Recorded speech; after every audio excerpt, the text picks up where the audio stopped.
first like we was Ray J. Or maybe it was Soldier. Skinny nigga hungry, ate the shit that's on my shoulder. I ain't tripping, even tipsy, they can't tip me over. Pull up with a hoodie, think I'm Boogie or Cobra. You can't own a woman, buddy, and you can't control her. Fuck, you thought that you was Drake? If I tell her pull up on me, plenty in my face, banana clips and grapes. My state, plenty of the A's. I don't need no backup because A ain't play no other way. Granny praying for me, that shit normal. I'm safe where I'm going. For my daughter, gotta keep it cordial, can't afford one. But he took it ill and can't ignore. He a poor sportsman, made a couple plays and he ain't scoring. Something wrong with Shorty. My biggest fan, but he don't like me. And she gon' comment, she gon' like it, and she like that shit. Don't give no fuck, nobody like me, cause that ain't nobody like me. He gon' touch me, that's unlikely, nigga.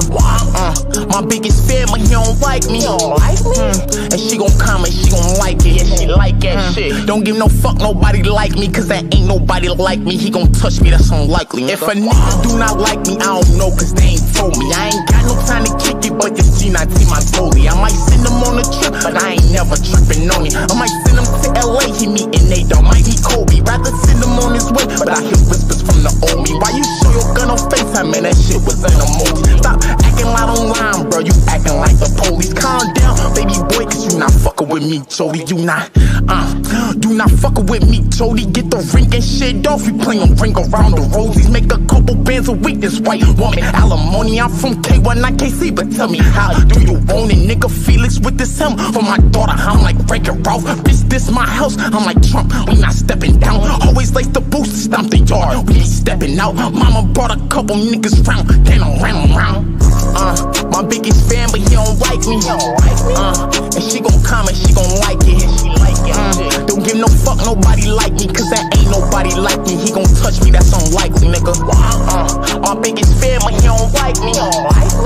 And she gon' comment, she gon' like it, and she like it. Don't give no fuck, nobody like me, cause that ain't nobody like me. He gon' touch me, that's unlikely, nigga.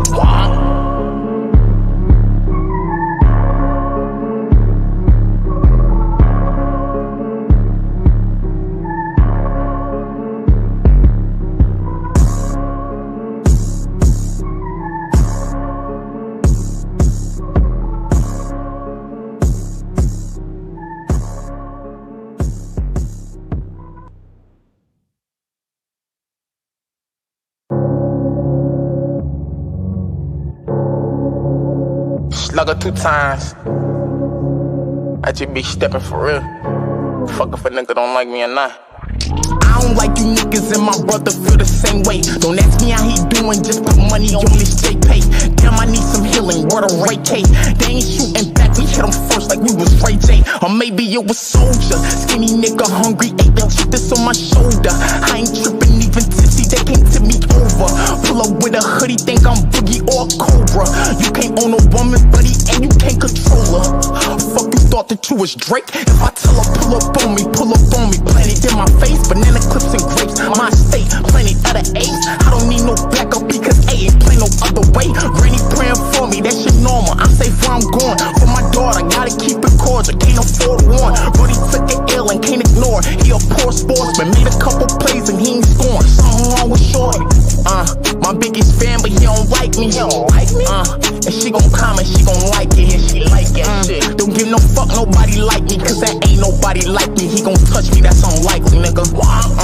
My biggest fan, but he don't like me. And she gon' comment, she gon' like it, and she like that shit. Don't give no fuck, nobody like me, cause that ain't nobody like me. He gon' touch me, that's unlikely, nigga. If a nigga do not like me, I don't know, cause they ain't told me. I ain't got no time to kick it, but Two-tone superstar. Hey, bro, you funny on Twitter, bro. You funny, bro. Live from the bunker. You're now plugged in to the Hatrix Podcast, where Arizona hip-hop lives. Featuring the Prosper Fog, hosted by the award-winning Two-Tone Da Superstar. Hey, your motherfucking legends. The Cash App is open. Let's get ready for the fucking shit.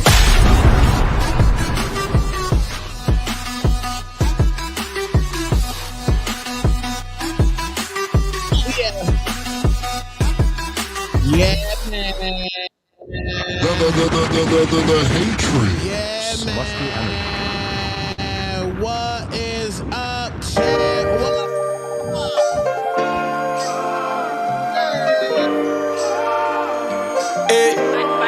You play too much, I swear. Life been decent all in the cubicle, but you don't like it, I see the stress in your cuticles. Waiting on God to give you the cuticle. I've been chilling, little mommy, waiting for you to grow. A lot of time passed, I done changed now. I had a couple of shawties, my heart is strange now. I broke them little mommy's hearts and it brought the pain out. I thug it out, I'ma charge it all to the game now. Your name just popped up and girl, it felt so good. Oh, ain't no one gon' love you like they should. Them niggas hate me. Oh, give me love, baby. Not enough, just a touch, baby. I'm tryna fuck, baby, like you're rough, baby. It ain't right, but it's life, mommy. You been doing your own thing. Oh, give me love, baby. Not enough, just a touch, baby. I'm tryna fuck, baby, like you're rough, baby. It ain't right, but it's life, mommy. You been doing your own thing. I ain't need a Bonnie to my Clyde. I ain't need a shawty who was down to right. I ain't need a queen to my Slimmy. Police at the door, we finna city. Oh, I ain't need a beat to my J. Wanna bring the money in the same way. Oh, and I ain't need a shawty to go on and on and on. You hearing this, baby, so won't you slide through? You can name another nigga to do what I do. You should leave that little nigga because you my boo. I ain't tryna late night creep like a drive-thru. I'm just tryna guide you, no guidance. He could trip, baby girl, with the violence. Hit your line, got the thread on silent. You know your mama love it cause we be vibing. I ain't gotta buy in. Oh, oh. Give my love, give my love, give my love, give my love, give my love. Oh, oh. Give my love, give my love, give my love, give my love, give my love. Oh, oh. Give my love, give my love, give my love, give my love, give my love. Oh, oh. Give my love, give my love, give my love, give my love, give my love. Your name just popped up and girl, it felt so good. Oh, ain't no one gon' love you like they should. Them niggas hate me. Oh, give me love, baby. Not enough, just a touch, baby. I'm tryna fuck, baby, like you're rough, baby. It ain't right, but it's The hatred. Yes, Musty energy. indeed. What's new, man? It's your boy Two-Tone Superstar. Please say the superstar. And you're now plugged into the Hatrix. Pay your legends. What's going on here? Shakur Stevenson, life is in danger, man. Prepare for launch in 3, 2, 1. Shakur. Crip walk, crip. They don't understand how the fuck a real crip talk. Hot calls, high talk. Taking off in the coupe, ballin' hard, screaming fuck the cost. Call for New freak, gotta find a way to cut my The hatred. Lord child. Musty energy. Lord child. Y'all thought I was finished? That man, Shakur Stevenson, life is in danger. Salute to the chat. Black Uppity, what's cracking with you? King Kong, what's cracking? Sir, what's cracking? Low No Boxer, what's cracking? Toya in the building, what's cracking? Chevy in the building, what's cracking? David Garcia, what's cracking? Buddy Combat, what is cracking? We in the building, man. The hatred. Yeah, man. Musty energy. Yeah, man. Y'all thought I was finished? Yo, man, without further ado, let's bring today's co-host to the show. She is the voice, greatest ring announcer of all time. The hatred. Musty energy. Greatest DJ of all time. The hatred. Musty energy. Is she just that motherfucking nigga? The hatred. Musty energy. Hatrix, let's welcome the lovely Chevy Red to the motherfucking Hatrix. The hatred. What's going on, y'all? What is up? Y'all thought I was finished? Chevy, what's cracking with you? Listen, we here. Can I say something? You with this the greatest boxing voice of all time, and then dropping the musty energy. Come on, listen. Can I get a better one? Oh yeah, hold on. What we got? No, that's just part of the soundbite. But hey, y'all eat in Puerto Rico? Y'all eat chili killers? Come on, we will today. Let's go. Killers. Let's go. Let's go. The Cash App is open. Let's go, man. Let's go, man. Drop, Chevy. Drop your Cash App, man. We tricking today. We tricking today, man. Okay, listen. Hey, Hey Pimpin' man, ain't easy. Pimpin' ain't easy. Let's go. yeah, man, y'all gotta hit Chevy Cash App, man. Respectfully, hit a Cash App, nigga. Come The on. Cash App is open. Oh, listen, go ahead. I'm gonna drop it right in the comment. Listen, I got the Yeah, laptop drop and everything it, there. drop it. Yeah, towers ready to spin, nigga. Chili. Towers is ready. Lord, child. Listen, this about to be your best episode yet. 2026. It started out with listen, the best episode yet. Damn, Towers was ready. Lord, child. Man, that's what I'm talking about. I love my chat. Chevy, how was your day? First of all, respectfully, you got the curls popping, earrings lit, eyebrows done. How was your day? Liz, I put a little lip liner on. Come on, we out here today. I'm good. Listen, shout out to my third shift workers. I work third shift, so I Okay. got some sleep. Just got up a little while ago, put some makeup on, and we here. We ready. I'm ready to come shake up the Hatrix. That's what's up. That's what's up. Yeah, I be seeing you on the hangout spot. You be working with the hearts, right? You keep people alive. Listen, yes. So I work in cardiology. I'm a telemetry technician, and so Okay. pretty much what it is like I sit in an office. If you think of like surveillance, right? I have a lot of screens, but each Right. screen has all the patients' heart monitors linked to it. So I'm watching their hearts, and I'm like the first line of defense for if something is wrong, if something changes, and then notifying the doctors or the nurses. Okay. Have you ever had a scare? Has there ever been where some shit just start beeping this dee? Every day, and it's challenging. It really is hard because I'm an emotional thug. So dealing with that, and when things do happen, it's a lot on you. But hey, it is what it is. Life is life, and it be life. That's what's up. Okay. So I wanna ask you outside of that, in regards to this space, the content space, the boxing space, who is Chevy Red at her core? Who is Chevy Red at her core? Ooh, at my core, I'm someone who loves boxing since I was young. Okay. And I got in this space primarily for my son. At my core, I'm a mom. Above anything, I'm a mother, and my son uh, boxes, and so I wanted to be close by him. And so I put myself in a position to where I'm going to use my voice, my personality. This is who I am, and I applied it, and boom, God was just like, "Hey, stay right here. We like you right here." Okay. What was like the like what made you like fall in love with boxing initially? Like what was you like, damn, like this is like a compelling sport. Like what made you fall in love with it? Like I said, when I was younger, it was really big in my family, and I remember going to a watch party for Holyfield in Lennox. Oh And from that day, hey, listen, don't go out there trying to calculate my age and all that. All right, listen, I'm aging like fine wine, but but I saw that fight, being in that atmosphere, and just with my family has right. sparked that love of that. And then also, like you said, the greatest voice of all time. As I've learned and built through the industry, I'm like, man, I have more to offer. And by using my voice, not only in the media, but in the ring as well. Yeah. So okay, so you saw that fight. Did you start boxing? Did you get in the gym, start throwing hands? Was you beating people up at school? Like So was you let me listen. So let me tell you, back in my day, yes, right? I used to throw hands in school, but that's another Okay. reason.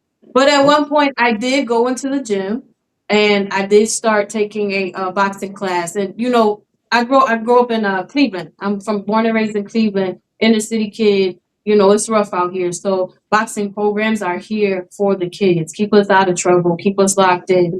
So I did attend one, and when they got to the part where I'm doing crunches and they throwing the medicine ball on my abs, I said, no, I got to go. Mm, nope, I You gotta said go. ah. I didn't Damn, make it to the gloves or nothing. Nope, I gotta go. damn. Wait, so Cleveland, like that's where you're born and raised, Cleveland? Born and raised in Cleveland, Ohio.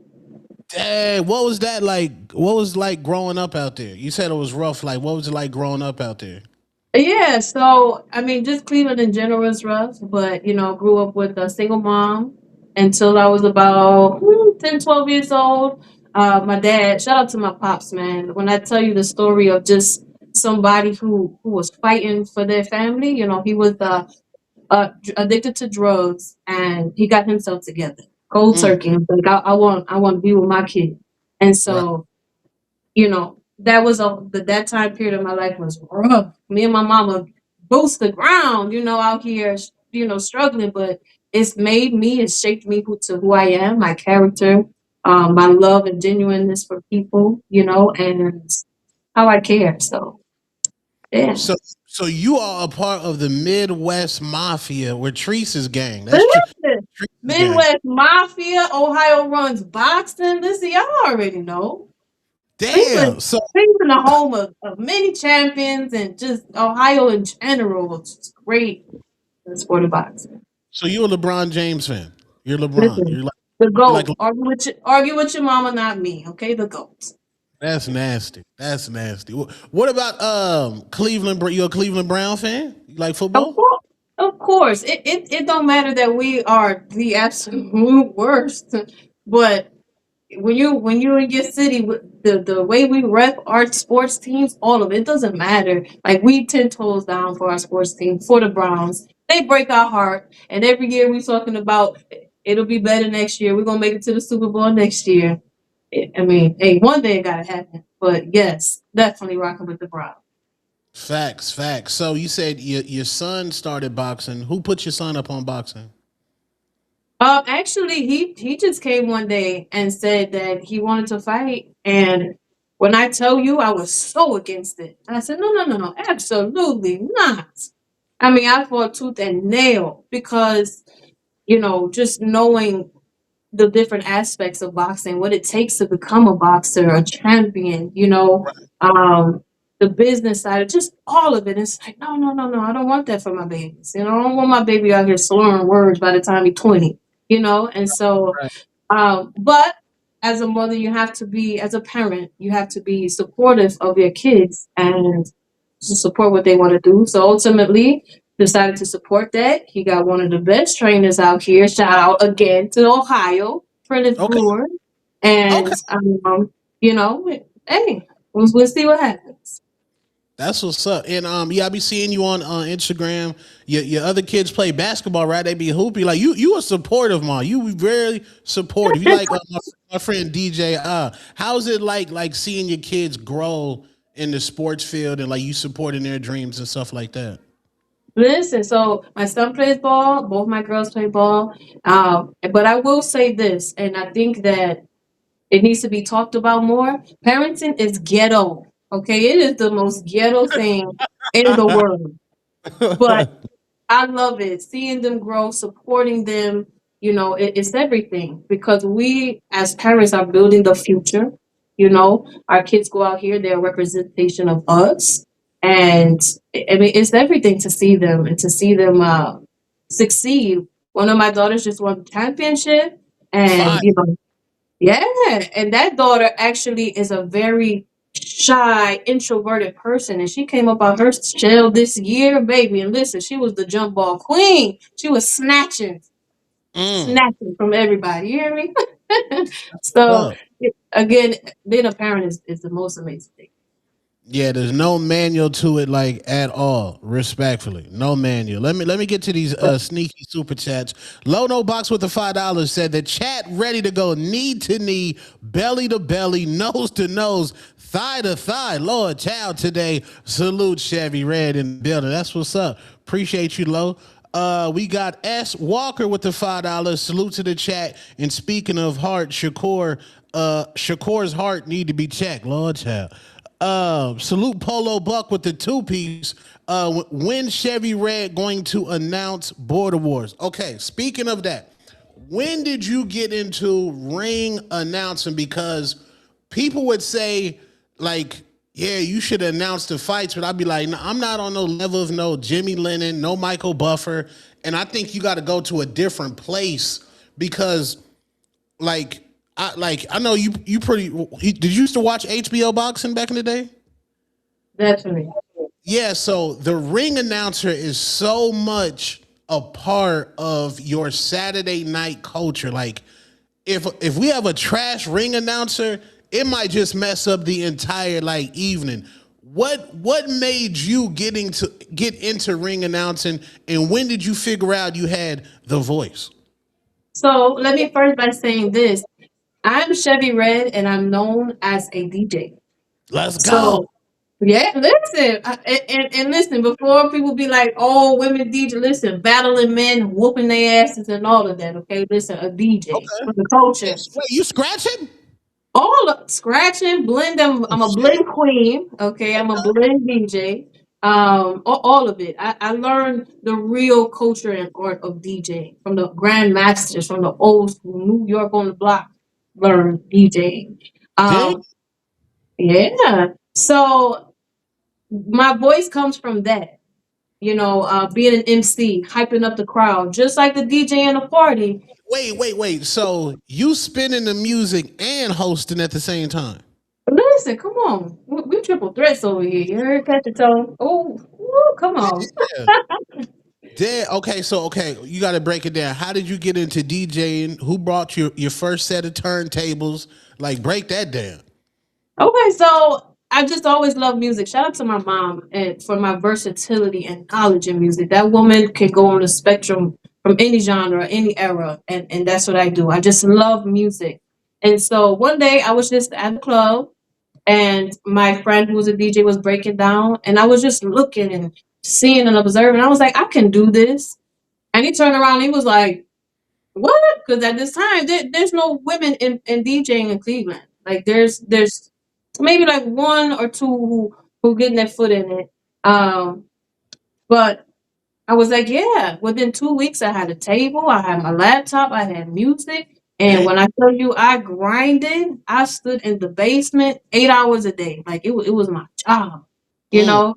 And until I got it done, my first two records, Slick Rick, Children's Story, and Mona Lisa. Until I could blend those two records and transition, I wasn't moving. And so that's how that came to be. And then, of course, as a woman, obvious things. But when you're a woman and you can really get down on the tables, the right. respect was like that. And, it's kind of went from there. Dang, that's fire. So you was hosting in the clubs. I used to host clubs too. Um, so I know about that. So when was your first ring announce gig? Like, was you practicing? Like, when was your first gig? Listen, so the ring, and I get so excited about it because I love it so much. I can't wait to get back into the ring. I've been ring announcing a year since my pro debut, right? I haven't had that many fights, but that's just because I haven't really had the opportunities. I'm trying to create them. I'll be out here hustling, tagging people, but again, as a woman, I'm in a territory where there's not many of us, and it's hard for people to accept and embrace that sometimes. Um, but I've been doing it for about a year. I had my pro debut here in Cleveland, Nice. and I got out there and I just did my thing. And when I got to the main event and I dropped my tagline, you know, um, y'all want to hear my tagline? Yeah, let's I'm not gonna announce it, but my let's get tagline is just listen, the lights are bright, the gloves are tight, and it's time for your fight of the night. When I dropped that and the crowd reacted, and I was like, yeah, I'm not leaving here. It was like a fiend. I was like, oh, win the next one. I gotta get back out here. Dang, that's fire. So like is it like a different set of like adrenaline rush? Like is It it a is. different It like definitely is. Oh, I'm give me the sorry, this like difference. a delay. Okay, give me the difference between like DJing in the club and then being in the middle of the ring cooking. Okay, so listen, DJ in the club and announcing. If you mess up in the club, you can drop a button, boom, boom, boom, boom, say something, you good. In the ring announcing, every word is caught. And if you make a mistake, it's there.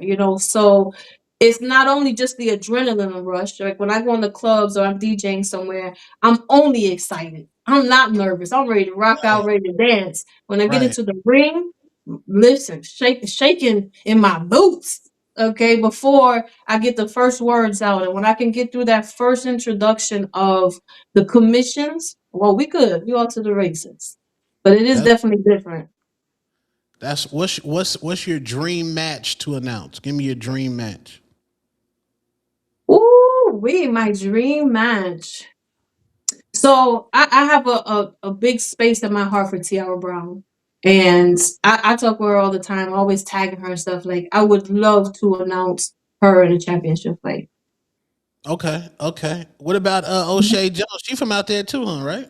O'Shea, for sure. I have already had the pleasure of announcing O'Shea. It wasn't for a bout, but she was a guest at a boxing event that I was the ring announcer for, and I got to introduce her as the guest speaker, and that was pretty dope. Because even though it wasn't a fight, I just introduced a world champ. Like, it Yeah. was really good. Dang, that's what's up. So, like, where do you want to eventually like take this? Like, do you want to like? I think you should do like what we doing. Like, I think a woman in this space, talking boxing, especially you, like you're marketable, respectfully, and you definitely got the voice. Like, where do you want to take this boxing thing and eventually? So I would love to be in this space where y'all are, with the podcast and all the fancy stuff. Listen, I'm somebody auntie. I don't know how to do it. But if I can learn and somebody, y'all can help me get it together, I definitely will step into this space. But ultimately, I want to be a big name in the ring as a ring announcer. I want to really take women from just announcing amateur fights, USA boxing fights, to the big stage. I want to announce some major cards. I want to introduce world champions, right? We talk about people passing the torches and things like that. Listen, Michael Buffer come past me one. Thomas Shriver come past me one.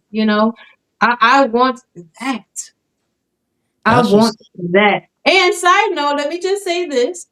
Within the year, when Mark Chinook left Top Rank, I found out that I was actually on Top Rank's list for potential ring announcers. So oh when I shit. tell you that I'm working, I'm putting out content, and I'm trying to create the opportunity because I don't like to wait. I'll create things, but it's just hard. It's hard to just accept new things. Just like in boxing, it's hard to accept new fighters. We keep talking about the same people over and over. It's hard for people to welcome change. That's true. That's true. Well, I'm gonna talk to the committee of the boxing voice. We definitely need a ring announcer. We had one guy in Atlanta. He did an amazing job. But we have one in Orlando coming up March 21st. So I'm gonna hit Ness, see what we can go ahead and do. I think you would be a lovely addition to the team, and I think that'd be fire. I think that'd be fire. You're also a entrepreneur as well. You're an all around hustler, respectfully. And you got hold on, let's see. You got the tea. Let's get this cracking real quick, man. Let's see. It up so you guys can come by Centrovia on 25th and Clark and buy some teas. All right, listen, it's your girl Chevy Red. Thank you so much for the support. I love y'all. I'm out, y'all. Look at that.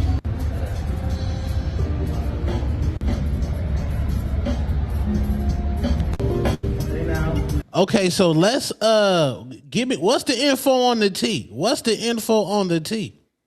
All right, so I have a loose leaf tea line, and Okay. it's inspired by my Afro Latina roots. I'm half Black, half Puerto Rican, and for Mm, me, it's really important to bring culture, the smells, the tastes, the fruits of the islands, and everything that I love and that I am to this brand. And my teas, they're wellness as well. Each tea has benefits, but they also taste good. One thing about our community, and I'm going to say this, right? Our community, when it comes to healthy things, we don't try them because they don't taste good. So I was set on having teas that taste good so that I can encourage our community to drink them and reap the benefits of tea because they're great for your body.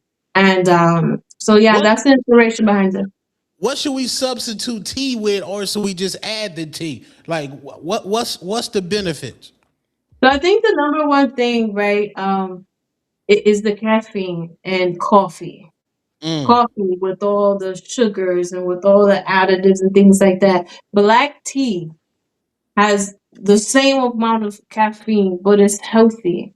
The herbs that it has, good for digestion, inflammation. I mean, there's a list of things. And I know a lot of people probably heard it before, but natural ingredients from the earth is what our body needs. Facts, facts, facts. So you have a website. Drop the website, and where can the audience get this lovely tea from? Respectfully. So you guys can go to Isla, which is island. Isla translated in English is island. So ISLA dash sips SIPS.com. I'm gonna put it in the chat right now. Yeah, drop it in the chat. Y'all go ahead and run that up. Go ahead and support Chevy Red. She out here cooking up in the space, respectfully. Hold on, let me get to these sneaky super chats, man.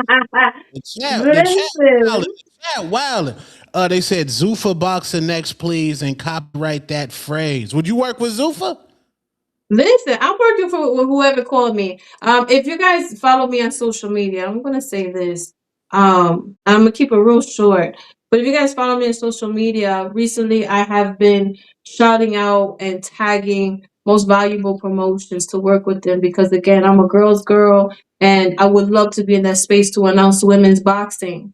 But with the recent events, Mm. in regards to the Super Bowl halftime show and statements and everything. I'm kind of like I don't know. So I'm open to everything. I have kind of my eyes set on that, but I'm open to everything. Zuffa, Pro Box, what's the other one? Was 360. Everybody and their mama, call me. All right, call my people. I don't have no people. Call me. I'm ready. All right. Yeah, what did you think about Jake Paul's comments where he was like, Puerto Ricans are basically fake Americans, and he lives in Puerto Rico, and he's the promoter of Amanda Serrano. What did you think about that? Listen, diabolical. Okay, and please say that in the way that that Bradley says that. Okay, absolutely diabolical. Makes absolutely no sense.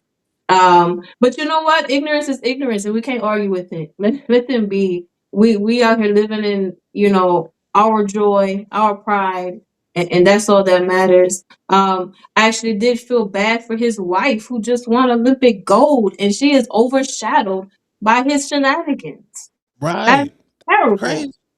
That I Yeah. would listen, and I would have been my ass back home. Well, I wouldn't even made it home. Divorced. Send me the paper. Where the papers at? Bye. You got to Wait, go. wait, you You would got have to let go. the divorce fly? You would have let the divorce fly? Fly equals fly. Damn, damn. Is that is that divorce worthy? Damn, we about to Listen, leave the marriage. unless she stand on that too. But for me, I gotta go. You not about what? Oh no, no. Damn, Chevy up out of there. I feel you I though. got to go. Total Buck said, "Is the tea Vada approved? Is it snack tea? Any snack benefits in there?" Listen, somebody called me Shirley Conte. And you know what's funny? Because I am currently formulating a boxer tee, and specifically for boxers doing weight cut. I don't know what we have to change in the world of boxing with this weight cutting thing, but there has to be alternatives to where y'all not half unalived at the weigh-ins. And so I'm formulating a tee that will help with the weight cut during the week and the week leading up to weigh-ins. And so yeah, once that formula drops, listen, I'm handing out samples. Y'all want a sample? Tell your trainer, your coach, your auntie, your mama, because listen, they can lose some weight too. Let me know, and I'm gonna hand out samples, and we're gonna see where that goes from there. Wait, what about the what was the sneaky tummy tea? Remember the back in the day, the tummy tea? Like it used to be Ozempic before Ozempic. Listen, shit your brains out. I'm not about to say that on Your tea make niggas go poop. Listen, but that's the thing. We change it. We're not trying to get you dehydrated from shitting your life away. Like Oh, there's other benefits in there that will keep that from happening. okay. So this ain't that the tummy tea from back in the day, chat. This that real tea, nigga. This that real shit. Correct. Okay. So what else? Anything else you promoting right now? Anything else you got in the pipeline under the Chevy Red brand? Right now, no, the T line and the ring announcing are my focus. So if you guys wanna help me, like, just put my name in rooms. When we have boxing conversations, or if you're out in media at fights or whatever, somebody who's a connection for ring announcing, drop my name. If you have a conversation and somebody like T, drop my name. That helps, word of mouth, and just ways like that. Other than that, no, I'm chilling. That's what's up. That's what's up. So, are you down to do some topics? You down to do some topics? I'm coming. Listen, I'm coming here and shake your shit up too, Tone. We in here shaking stuff up. Let's go. All right, let's go. Let's get into the Arizona T chat. Let's go. Hey, Elsa. Oh, we potting. Let's get into the Arizona Tea with Two-Tone the Superstar. Pay your motherfucking legends.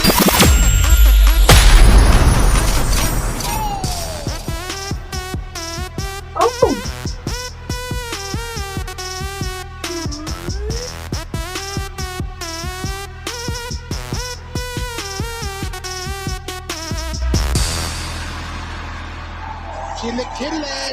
Chilaquiles. Yes, indeed.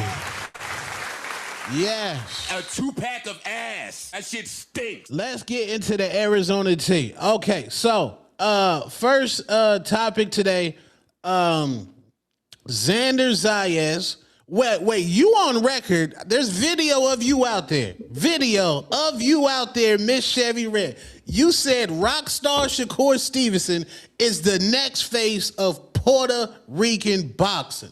Now, Xander Zayas, he just did the Super Bowl with him and Emiliano. He cool with Benito, Bad Bunny. Like, so do you still think Shakur is going to be the face, or is it Xander right now? So when I say the face of Puerto Rican boxing, for me it was more like the champion, the accolades, the fighter. If you look at it now, as far as the image, the pride, the flag, it definitely is Xander. But when I say that, I was talking more in the aspect of who the fighter is. Okay. And that makes sense. I hope that makes sense. Yeah, Xander definitely cooking right now. Let's see what Xander got cooking up right now. Then we're gonna go ahead and react to that. Let's see what my man Xander got cooking up. Hold on, chat. Xander out here. Xander on cloud 9 right now, man. I know they did that. We're with what I do know is that they already made a call to Matchroom and Team Josh Kelly, because that's who I want to face next. That's what I told them that I wanted to do. I wanted to collect a third belt. So I know they did that. We're waiting on response from Josh Kelly's team, and hopefully we can make something happen for the summer. What I do. Oh Lord, Chilaquiles. Lord child. All right, Chad. So Xander Zayas has already sent an offer to Josh Kelly to go ahead and get that third belt. In my opinion, that is how Xander. I think he's only 23 years old.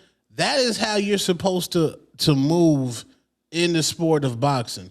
And it's crazy that Top Rank is even allowing him to just go from unification. His first title defense was a unification. Now he's about to get another unification.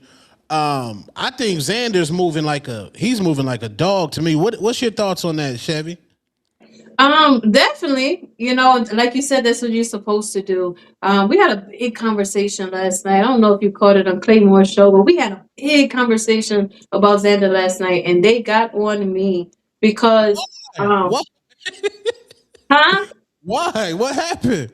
Listen, because the subject was if Xander, you know, is the number one 154, if he is the face of boxing and all of that. And I was just like, no, I actually think he's one of the weakest out of the bunch.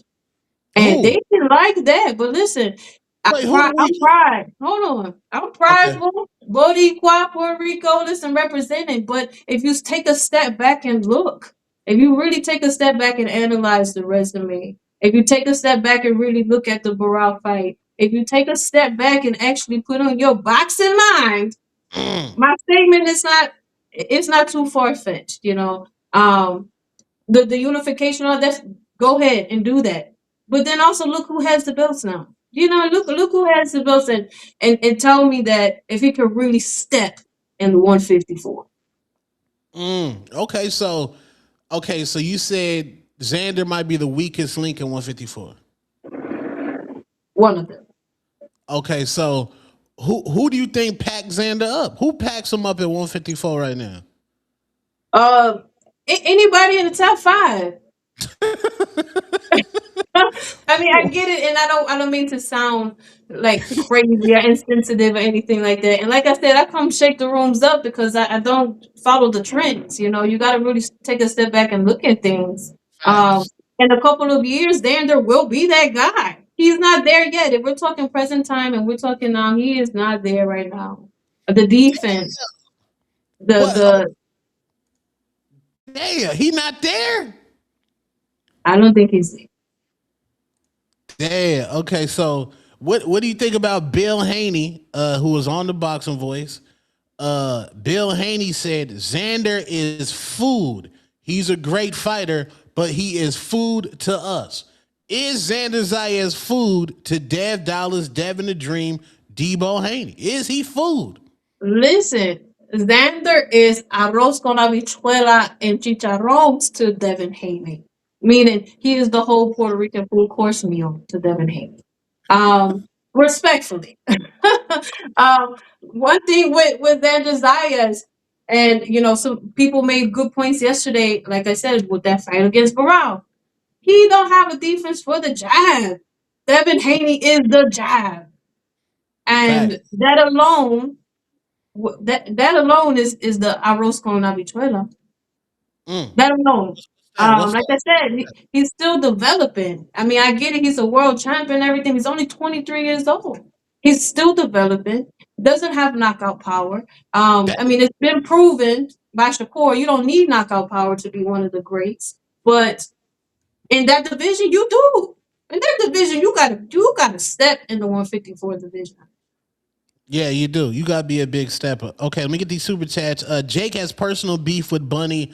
It's not serious. Well, he need to say this is towards Bad Bunny. Like you hated on the entire island, which was nasty. He said ring announcement with salsa dance, please. Okay, you freaked out. My man David Garcia said Chevy got great boxing takes. Okay, that's what's up. Appreciate you, man. Okay, so you got Boots packing Xander up? Is Boots packing him up? I'm not there yet with this evaluation because that fight won't happen until the next few years, and that, like I said, I think Xander would be a much better boxer in that time. But I will say this, and your chat about to lose their shit. I just know it, but I don't think Boots makes it past Virgil. Argue with your mama, not me. Argue with your mama, not me. Hold on, man. Hold on, man. Right now, bam, bam, bam, bam, bam, bam, bam, bam, bam, bam, bam, bam. Yeah. Let me see. Damn. You strong too, boy. Chevy, you know we as a firm supporter, we're nobody's fans, but we are a supporter of the Omaha Nightmare. You see that, Chevy? When you see Chevy, what does that picture look like he's doing right there? What you see that picture, Chevy? I see it. What does it look like Boots is doing right there? What does it look like he doing? Shaking in them. Wait, what? What'd you say? Shaking in them. Shaking in his boots. He saw the Virgil Ortiz smoking. He's shaking. Hold on. Wait, you got Virgil over Big Philly? This is the guy that ran Bud Crawford out of boxing. Listen. Argue with your mama, not me, Tom. Damn. Okay. Wait. So you got is Virgil packing up Xander to you? Virgil's packing up Xander. If we're going back based on now, Virgil's packing up Xander. Virgil packing up a lot. Okay. What about Keith Thurman? Now, granted, he's lost a lot of hair over the years. My pick of Keith Thurman is purely off his hairline. Do you think Keith Thurman would be a player at 154 if he beats Fundora? Yes.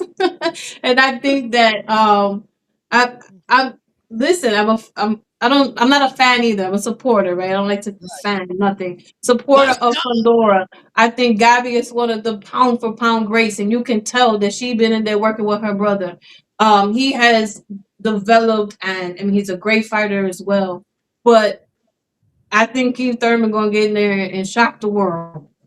And listen, the height difference. Keith Thurman is at level of the body.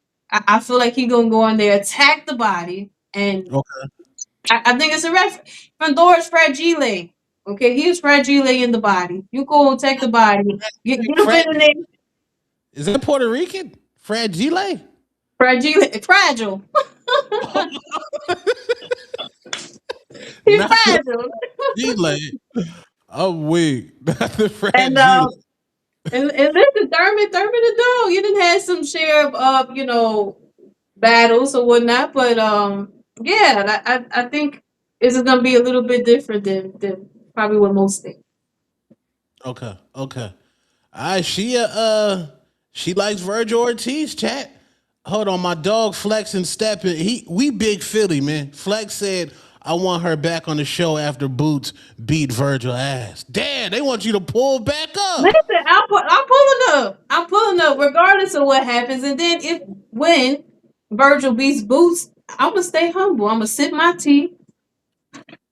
I'm a brew y'all a pot, and we could just talk about it like civilized people.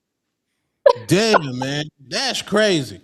Okay, so yeah, that fight is supposedly it's supposed to be finalized this week, which I think is great for American boxing.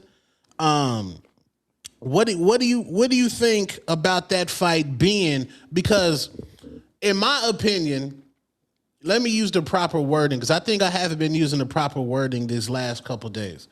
The belts are watered down. Now, belts, I believe they matter for young fighters. But once you get to a point where your name is big, like a Shakur Stevenson, like a Jerron Boots Ennis, like a Terrence Crawford, I believe your name is bigger than the belts. And Virgil and Boots would be for a non-belt. So two-part question. Do you think the belts are watered down in this generation? And what do you think about Virgil and Boots not being for a belt? Just a regular fade. I definitely do. I definitely think at this point in boxing, they really don't matter to us as fans.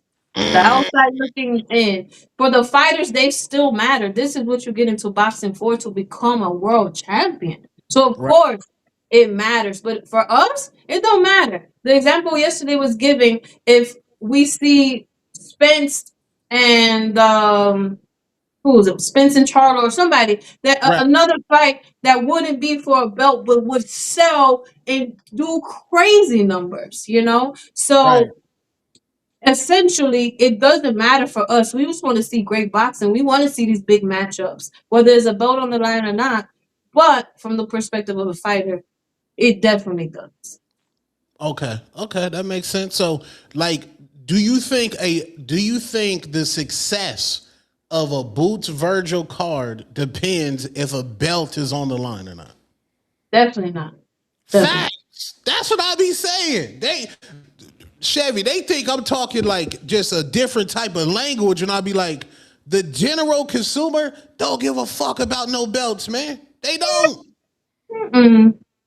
No, it's nice, and of course you want that accolade, but like I said, I think it truly just matters to the fighter. And then at some point, like you said, Tone, when your name is that big, listen, you give me a damn styrofoam cup, and I'm good.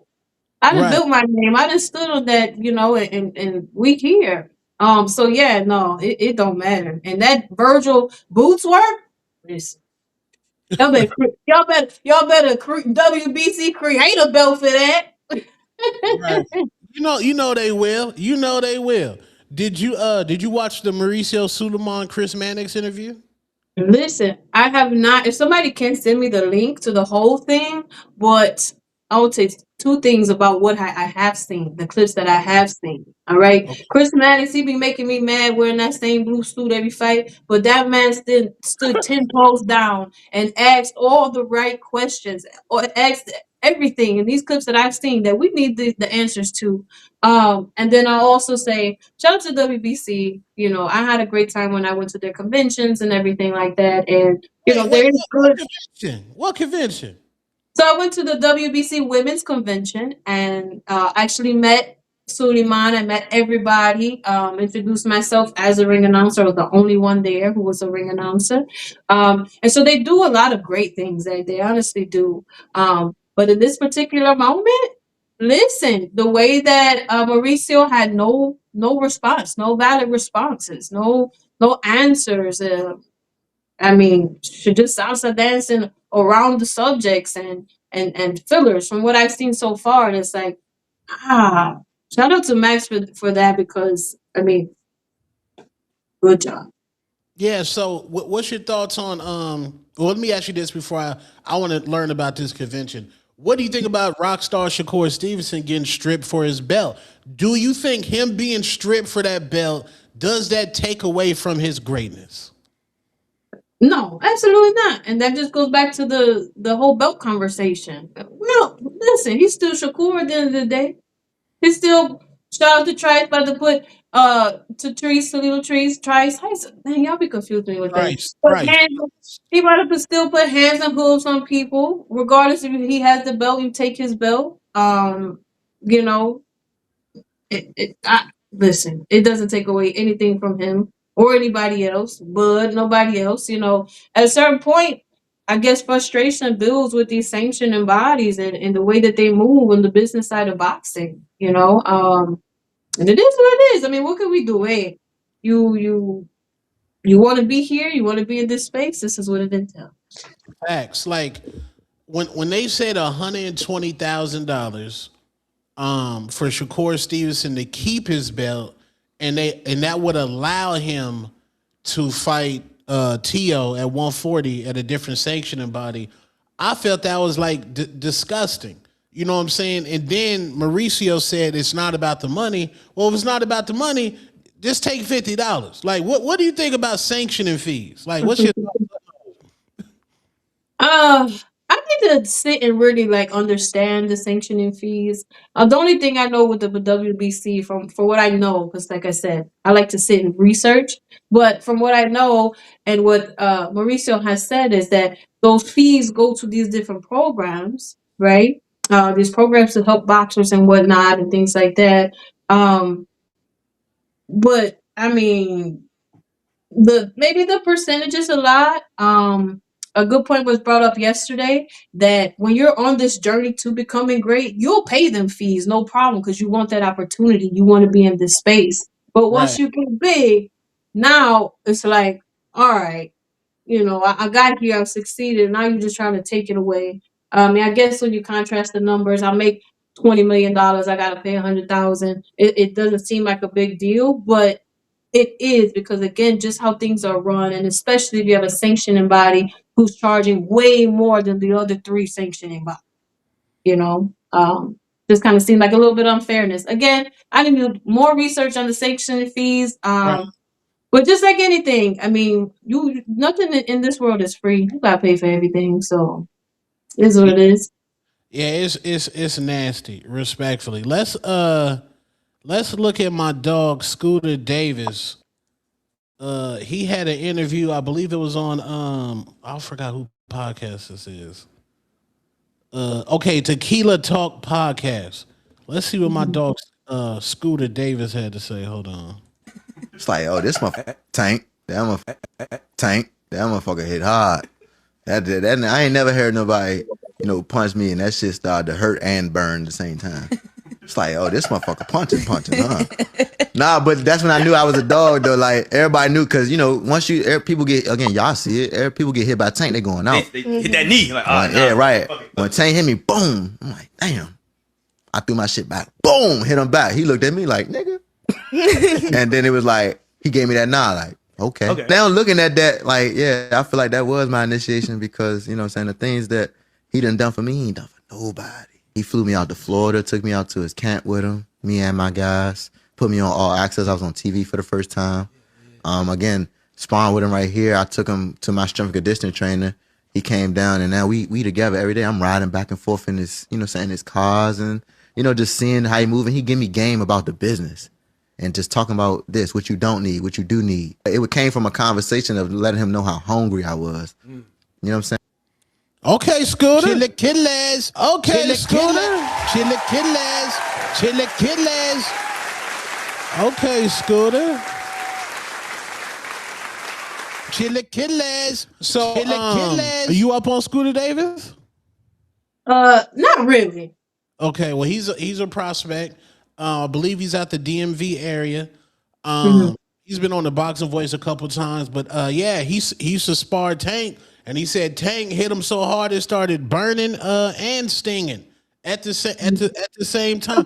What do you think about Tank Davis? Like, what do you think? Do you think he can overcome his domestic violence charges and get back in the game of boxing, or you think he might need to? He might need to do some learning. He might just need to sit down for about a couple years or something, man. He got to do some soul searching and some mental help. Therapy. I don't know which way he needs to go, but I really feel like Tank has to get his mind together. Started boxing from such a young age until now. Like I said, the things that come with boxing, I mean, it's just so much, and a lot of things that we don't see from the outside looking in. Tank he gotta stand 10 toes down on accountability for all the mess that he has done. Right. All right. From the video clip of him yanking that girl up out her chair at the basketball game. Nasty. Listen, the respect for him as a person goes out of the window. As a fighter, he is one of the greats. And it's so sad that all of this other mess overshadows that. But with that being said, I still think the Puerto Rican face of boxer Shakur Stevenson beats him. So I really think that he does need to take a step back, just reevaluate, maybe go get himself together. He has publicly cried out and let y'all know he's going through some things mentally. But I think that when boxers, when any athlete gets to that superstardom, we not really caring about how they feel. We need the entertainment. We need the fights. We need this and that, or we're ready to write you off. But at the end of the day, everybody is a human and needs to have their mind right to be effective at anything. Facts. I agree. Boxing Boy 225 with a 2-pounder. He said, put boxing on Netflix so IPTV is useless. Are you a Fire Stick girl? I'm a Fire Stick boy. We streaming Fire Stick outside. Back outside. Are you fire sticking allegedly? Listen. Hulu Live then up their prices, so I'm trying to be a Fire Stick girl. Somebody got one, send me one, okay? Send me one. Not the Hulu Live. Yeah, the pay-per-view prices is crazy. Okay, the chat said my man Trey said the money destroyed his career before he could. Damn, that is possibly true. buy the tea if it had yams in the cover. Look at this nigga. Salute Honey Badger. He said, sound like he was describing an STI. That is true. That was nasty. Burning and stinging, that is nasty. Serge said, imagine if the Super Bowl champs had to pay fees, and if they didn't, they get stripped. What a joke. Facts. Facts. I agree. The moment you say that if I don't pay this money, you take away my championship, that you put like now this shit watered down, gang. Now it's watered down. It is, and you're devaluing my hard work and who I am, my greatness. Like, excuse me? The disrespect. And speaking of greatness and disrespect, somebody in there talking about if I use a great value Alfredo sauce, first of all, from scratch, okay? Okay, from scratch. Oh, so you get the heavy whipping cream? Oh, we whipping. We in I see in there. What's your best dish to cook? I be seeing you be cooking, man. What's your best dish? I love everything. Just everything. I like to try new things. Like I said, I'm half Puerto Rican, half black, so I can give you Spanish. I can give you soul food. I lived in New Orleans for 4 years, so I can give you that southern smothered chicken and all of that as well. So I really can't pick one. It's all of it. As long as it's cooked with love and seasoning, we good. Damn. So okay.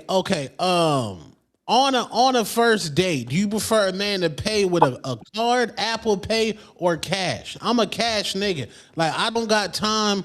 I don't want my date to see me scan my phone or slither out a credit card. I just want to drop the bag and leave. Like, does that matter to you? So for me, let me put it like this. That specifically for the man doesn't matter. But what I like in like a scenario that will play for me is that the man will pay with the card, and I make sure that I always keep cash. If I'm gonna go on a date or anything, I keep some cash for that so that I can leave the tip. Right. And that's just how I am. I'm not. Now listen, I ain't saying I'm no 50-50 girl, but I'm gonna leave a tip. I'm gonna leave a tip though. Damn. Wait. So on the first day, I was on this other boxing podcast. This Dominican guy, he said he likes to go halfsies on the first. Listen. You said Dominican man. You didn't have to say nothing after that. You can stop there. Listen. You can stop right there. No, he said halfsies. Like what? Like, do you, like, what if somebody told you like, yo, you got $20? Like what? So listen, two things that I'll say: never go somewhere that you can't afford, right? If something goes bad like that, right? That you can't afford that, or you can't pay for your half, or even the whole thing if they decide to run out, and just be on your way. But the other part to that is somebody that's a half-see or 50-50, you gonna know that prior to your first date. Their language, their viewpoints and things like that is gonna tell you that they are 50-50 type of person. And run. But the fact that you said Dominican, I'm going back to that. Run. Go there. Okay? Get up out of there. Wait, we slipping. Hold on. What? No. Damn. That's crazy. Half-seas is diabolical though. That's crazy. Like it. Have you ever? Is Applebee's a good first date? Is that a good? Listen, for me, it doesn't matter. Like honestly, we can get takeout and walk in the park. We can. It does not matter for me. It's the intention. It's the effort. You know what I mean? I'm also one of them women who will not be like, oh, my man needs to make $100,000. No, baby, we can build to $100,000. If you have the intention, if you have the character, if you fulfill all those other needs, we're there, we're building. Okay, you know what I mean? So I'm just not one of those people. I'm not. I'm really not. So it doesn't matter to me. That's lit. That's lit. What if y'all at Applebee's and he gets a personal 2 for $20? Do you judge him in any way? If he say my 2 for $20 is, you know what a 2 for $20 is? Yeah, you get 2 meals for two. Why the hell I'm answering that question, Tone? Yes. No, I'm saying, what if, because I believe if you at Applebee's, the 2 for $20 is personal. What if you like, I thought we was splitting that, but he like, nah, get your own 2 for $20. Is he get judged? Are you judging a nigga like that or what?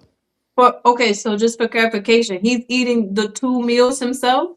Yeah, it's a personal, like, yeah, Okay. my 2 for $20 is personal. 2 for $25, we reaching big activities there. Respect. Listen, because your girl is slim thick, but I eat because give me a 2 for 22. And a dessert. I need a dessert also. Oh shit, Lord. I'm not judging. I'm not judging. Get your hand out of my pocket. Damn. And then let me take it a step further. If I go out with someone, when I go out with someone, I have a rule though. I mean, it's not really a rule, but a suggestion. We're not ordering the same thing. I am one of these girls. Like, I want to taste your food. Don't order the same thing because I want to taste yours. I'm gonna give you a bite of mine, but give me some of that. Damn. Okay. So, have you ever went on a date to an expensive restaurant and ordered the house burger or the house chicken fingers, anything house? Have you ever ordered anything house? I mean, damn, I really don't keep track of that or purposely do that. Whatever on the menu is appetizing to me I'm gonna buy. And like I said, if I can't afford it myself, then I shouldn't be eating it. No, because I went on a date and the young lady ordered a house cheeseburger. It was at an Italian restaurant. She couldn't read the menu. It wasn't like Olive Garden where we can get the all you can eat pasta, and you take one home. I'm talking like I was at a real Italian joint. She ordered the house burger. Is that a red flag? No, if anything. Wait a minute, because you hold on, my brain was like, huh? You said she couldn't read the menu, so she couldn't pronounce the other things, or what? Yeah, we at the Italian spot. You know, they got the Macati and shoe body and penny pasta. Okay, so for me, there would be 2 things. One, maybe she was being considerate of your payment, right? Your budget, the pricing. Maybe she was being considerate because I know that sometimes I will do that as well. Yeah, I want this filet mignon or whatever, but you also don't want to make it seem like, oh, you want this steak, but you can't even afford it. You kind of be considerate of the man that's paying as well. But then 2, I mean, I'm struggling. If she really couldn't read the menu or translate, then maybe she was a little embarrassed. Yeah. That's tough. Ooh, 2 pack of ass on that one. Yeah, facts. A 2-pack of ass. That shit stinks. Yeah. Damn. So you're willing to tip on a date? You're not even doing a fake reach. You really pulling? Because not even a fake. I appreciate the fake reach. Like, but you will really pull out the bread or I don't know how to do fake. And for me, it's efforts on both sides. If there's genuine interest, it comes both ways, especially in the beginning. Now further down the line, when I done put all this effort, put things on you and all of this, then it might look a little bit different. Right. My tip might be a little bit less, but it's still to be there. Dang, so you tipping, you not even tripping on like going to Applebee's, like you need to be married. Why are you on the market? You should be locked the fuck down. It's just a personal choice. For me, I need to be where I want to be in life first. I'm very big on people, one, loving themselves unconditionally, one, having their peace in order before you can try and be somebody else's. Right. Hit your goals and make sure you are in a space where you are content with yourself, you are content with what you have built, and then go ahead and share that or build something else with somebody else. But at the core of it, you gotta be here. You gotta love yourself first. You gotta be in your peaceful space. And then I feel like, you can be in the relationship, get married, things like that. So for me, I'm on a personal journey of I got shit to do. I got goals to achieve. And that's what I'm focusing on right now. That's true. I agree with that. I definitely agree with that. Let me ask you this: How Mhm. long after a breakup Mhm. should the woman, like, how long should it take for her not to go to Miami? I believe at least 12 football seasons. Like, I think she should wait at least 12 football seasons before she does a Miami trip. What do you think? Fresh So off the breakup. So Yeah. I really think it just depends on um what the situation was as far as the breakup. If the woman gave everything and did nothing wrong, then she should still be fine with herself, continue on her journey, her peace journey, and whatever. Now I ain't saying go outside and be in these streets bending it over for nobody right away, but hey, if it's nothing of her fault, she don't have the time that she don't need to take time to go heal. Bye. Damn. See y'all be trying to hurt us. Like, that's crazy. Like, we just No, broke. no, it's not. It's not to be maliciously, but like I said, once you love yourself, once you have Right. your peace, you're not Right. sitting there depressed and down about somebody who don't value and accept you. You not. We out of here. We gone. What y'all saying? What they saying in the chat, Tom? I'm trying They to is, keep. hold on, let me get these super chats. They is funny in the chat. Oh shit, Bomac Alfredo sauce says, what's wrong with great value Alfredo sauce? Chevy, you sad brother. Hold on, they want to play the button. Hold on. You're sad, brother. What's wrong with the great value sauce, Chevy? Listen, I have standards. With certain, and let me say this with certain things, because if I go open my cabinet, oh, I got great value in there.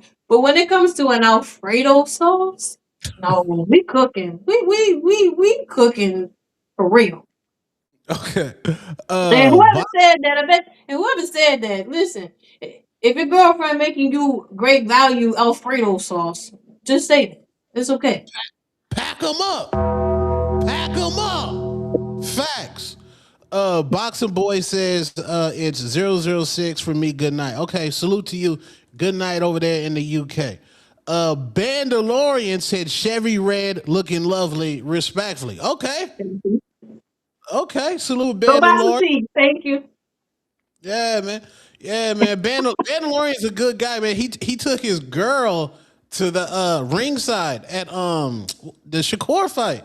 Great guy. I always want to take my girl if I ever get one ringside to a fight. Salute Bandalorian, man. Respectfully. Now, now, respectfully, let me ask him: Is your girl making great value Alfredo sauce?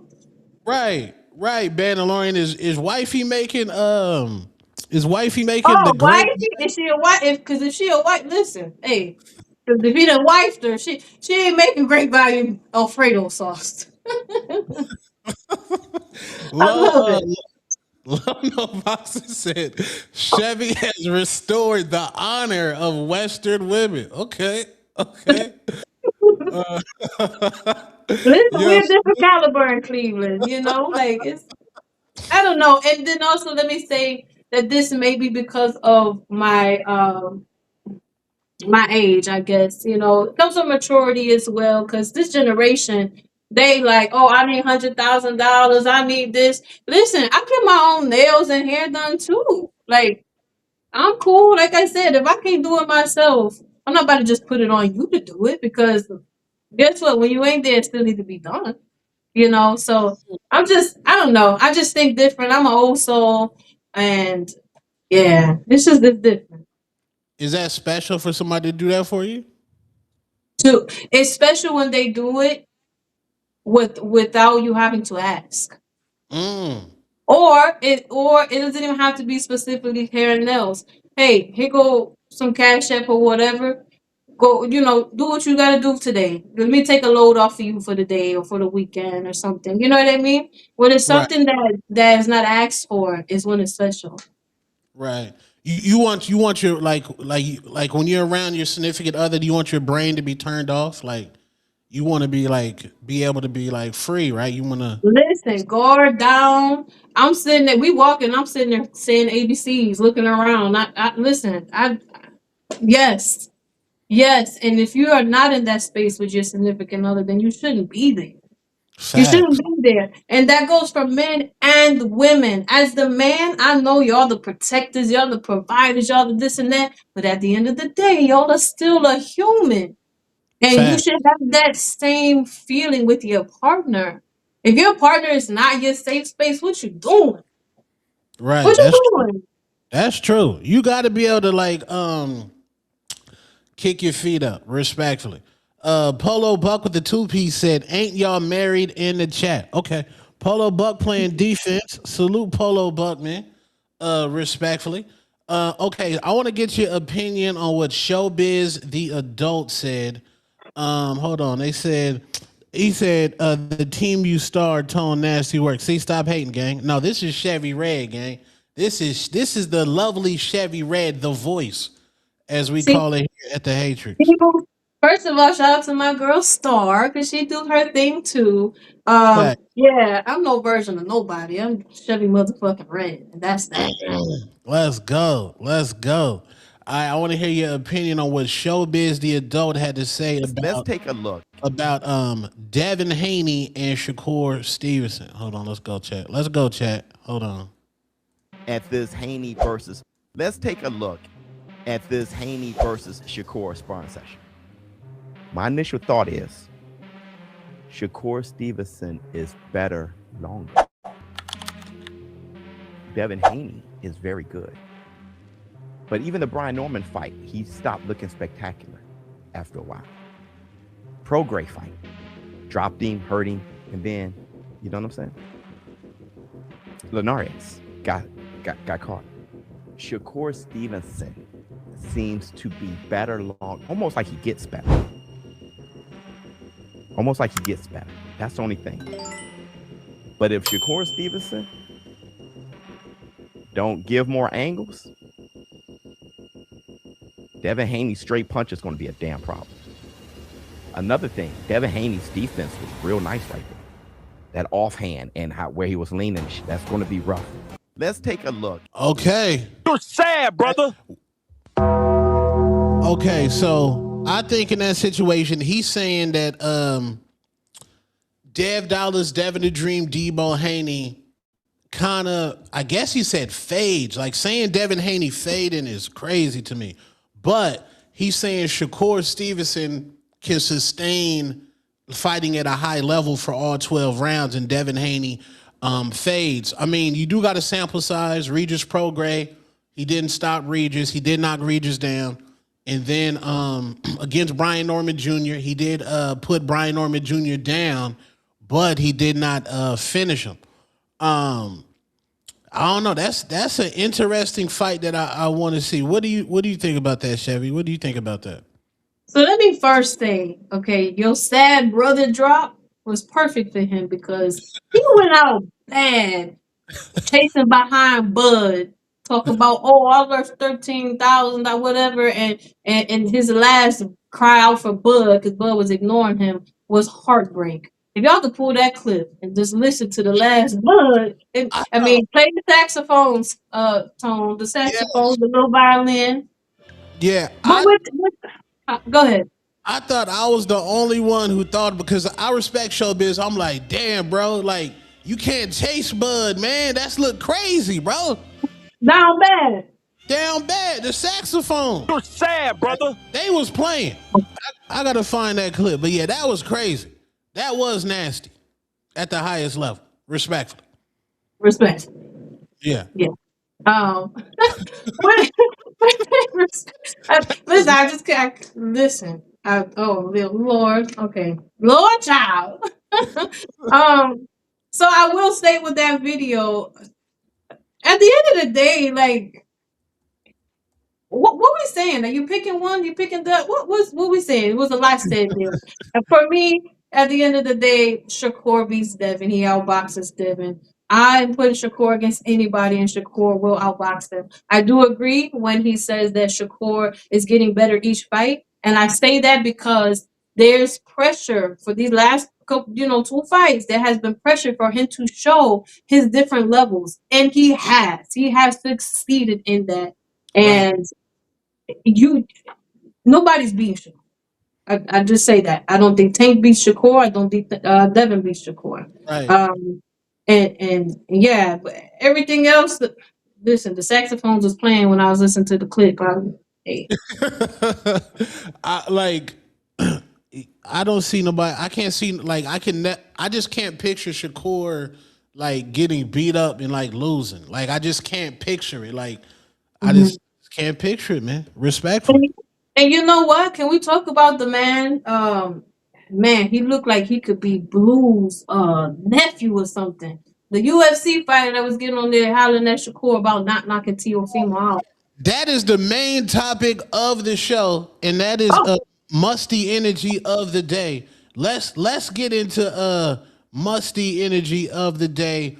That clip was wild. That man's terrifying as well. Let's go. This is Zig Academy. 1, 2, 3. Check 1, 2. Testing. Hey, Prosper Fog. Let's get ready for musty energy of the day. Please welcome. What's crack-a-lacka?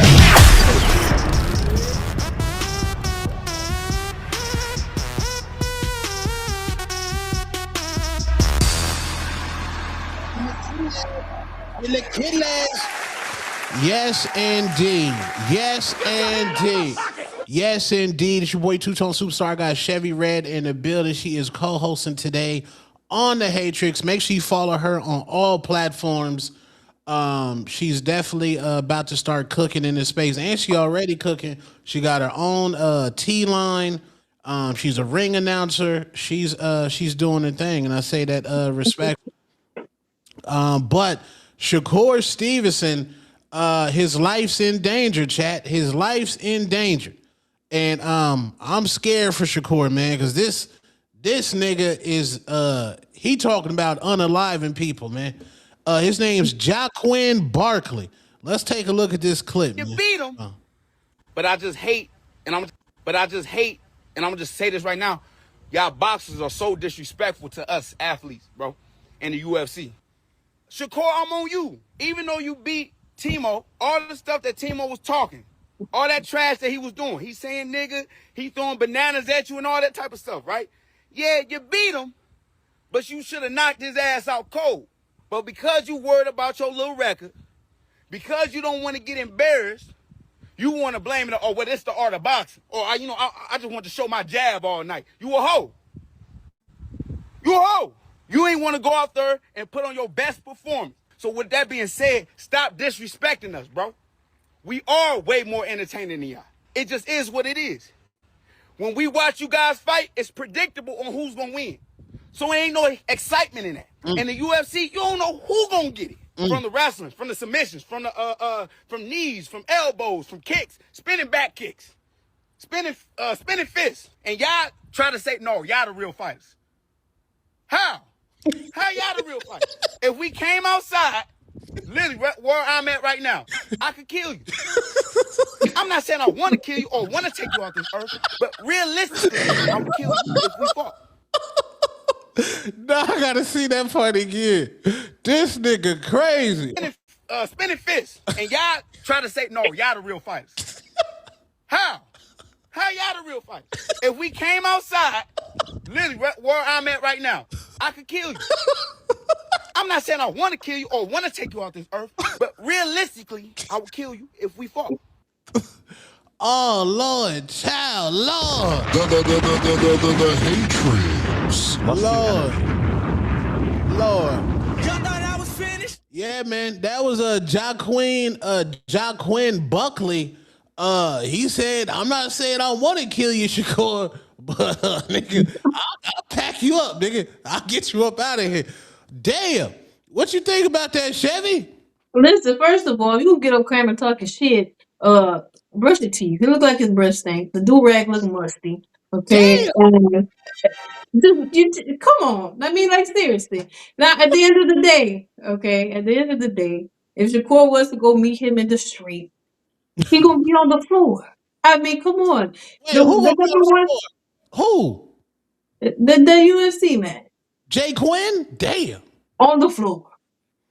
Okay, because the difference between that, all that hoopla, hoorah, and all that, what's the number one thing they tell you in boxing? The emotion, right? Right. The emotion. Right. And he got too much of it. Him and his flying, spinning kicks and fists and all that. Okay, but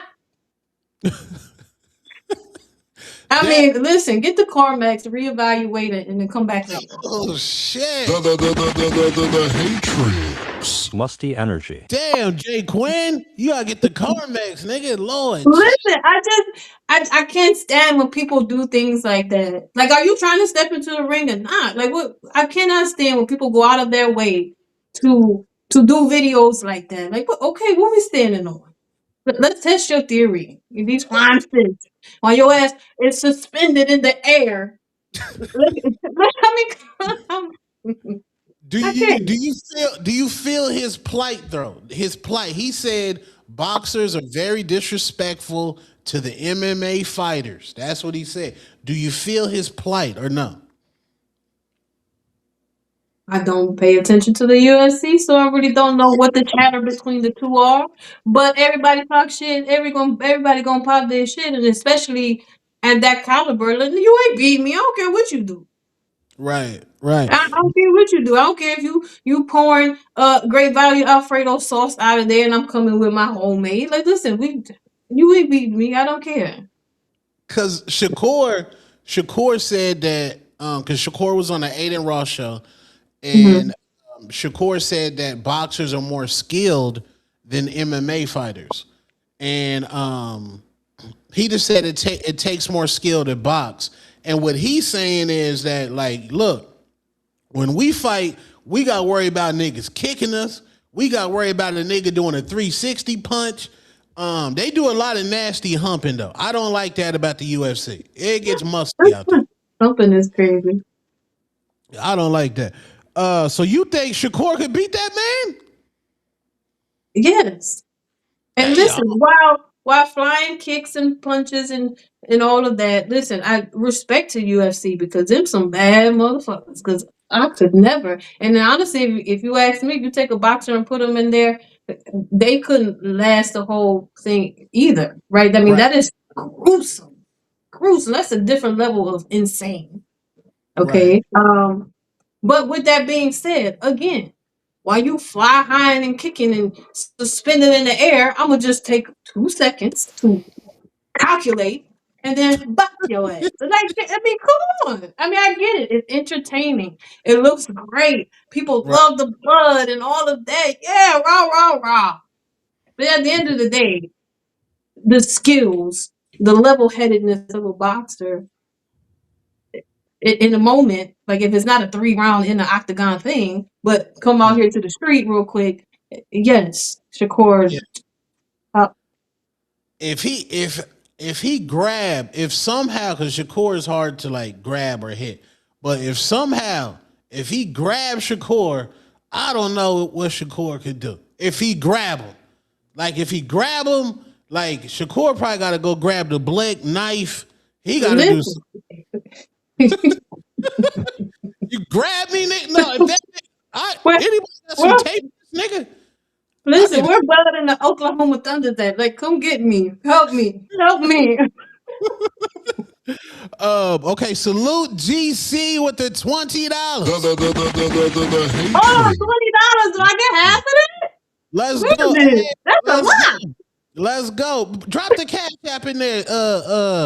Chevy, drop your Cash App in there. Listen, and let me say this. I appreciate it because I get notification when people are on my T website, and it's been going off. I appreciate y'all. For real? Okay, y'all going over there? Salute to the chat. Real niggas, man. Salute Towers, man. That's my nigga right there, man. Salute Towers, gang. GC said, ask her thoughts on TL Senior horrible corner advice. Woo, listen. Thoughts? So I listen, Linda. Okay, I don't know who was worse, him or Bozy. All right, Bozy with the do it for your family, do it for your family in the middle of the damn fifth round, or to your dad, punch him. You not punching? No shit. I can't. Oh Lord, listen. Nasty, musty energy, sad brother. Okay, sad hombre. Okay, we gotta get you a Spanish version of that one. It was crazy and it was heartbreaking because I am by no means a T.O. fan, by no means. But that was heartbreaking to hear and to watch. His father literally took him from here to there. That whole week, if you ask me, honestly. Yeah. And it's sad. It really is because T.O. is, he a decent fighter. Do I think he's one of the greats? No, because he got built in now. Okay, he lost to Jermaine Ortiz. Argue with your mama, not me. But I mean, it was sad. His dad, it was terrible. It was a sad thing to watch, and man, everybody need help. Yeah. I thought it was nasty. I think TL need to get a new coach because there's only so long you can coach your kids. Like before they like, all right, man, you just pops right now, my nigga. You just pops right now. Ed, I didn't know you felt that way about Bozy. Cause Bozy, like, he'll be like, just get him out of there. What? No, just get him out of there. Like, damn. Bozy had no advice for Andy Cruz. Like it didn't have any good constructive advice. And when he hit him with that do it for your family, and we wasn't even in the championship rounds, I'm like, huh? Like, damn, what they going through over there? Wait a minute, we not even in the championship rounds. The fight is not even almost over. What is happening? I just felt like I would have accepted a just hit him, get him out of there. But to do it for your family and we not even in the grit of things, it was crazy. Yeah, do it for your family is diabolical nasty. Gvon with the $5. I'm hitting a UFC dude straight in the throat. You're not touching my butt, Lord child. The Hatrix. Musty energy. Lord child. My man Z Pacino said Annie wasn't listening. He ain't was a feel that fire get burnt. Okay. Yeah, man. The UFC niggas, they be wilding with the butt sniffer action. That should be absolutely crazy. Speaking of Ohio business, have you heard from Tiger Johnson? Have you heard from Ohio's Tiger Johnson after he was allegedly jumped by the Oracle, Sean the Gift Haney, in that DHP gang? Have you heard from him? Have not. Well, damn, like, so what happened, man? Because I know Tiger, he is from Ohio. He was being trained by Prentice Brewer. What's the tea on that? Like, what happened there? Do you have any info on that? What's the tea on that? I'm about to hit y'all with the Dave Chappelle. All right. 1, 2, 3, 4, 5. Okay, let's see the fifth over here. I'm gonna stay out of grown man's business. But definitely feel some type of way about that whole situation.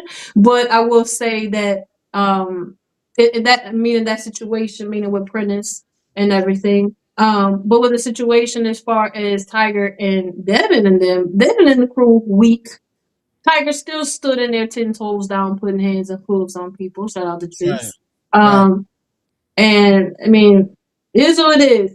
Things happen in boxing. You got to move on. Get ready for your next fight. And, whatever that's going to be. And hey, see what happens. Because honestly, if you ask me. What? If you ask me, you can tell the difference in that training switch with that Floss fight. Even though Floss knocked himself out. Yeah. If it went past that round, it wouldn't have ended that way.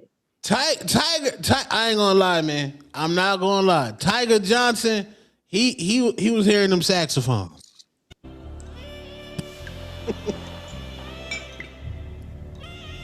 You need the violin one too. The little. He was hearing them sacks of phone. He still ain't made a statement. I was like, Tiger, like this is the most popularity you've had in a minute. I thought he should have been on IG Live, like they jumped me. Like just I thought he could have went to the shade room, nigga. Like I was like, nigga, get on live, TikTok live, nigga. But Lord, all of it. Yeah. Yeah. Speaking of Shakur Stevenson, Robert Garcia had this to say about Shakur's performance. One of those signals that's gonna make them and the dad, there's nothing anybody could do. What instructions?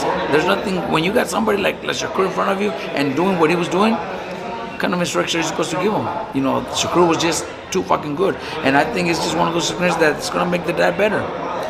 And the dad, Damn. So legendary trainer Robert Garcia, he said even it didn't matter if T.O. Sr. was drunk, if he was on a pound of that trees. People, we coming with some people because we coming with people. That nigga on dope. That nigga on dope. He said it didn't matter. He said Shakur Stevenson was just too good. Damn. Agreed, 100%. And this is the thing. Everybody want to give the victim card and stuff to T.O. Give Shakur his credit. T.O. could not do anything. That man was trying. He could not. He could not. He was trying. He was. Okay. Here's Shakur talking to Aiden Ross about Pitbull Cruz, Isaac Pitbull Cruz. Let's react to this. Hold on.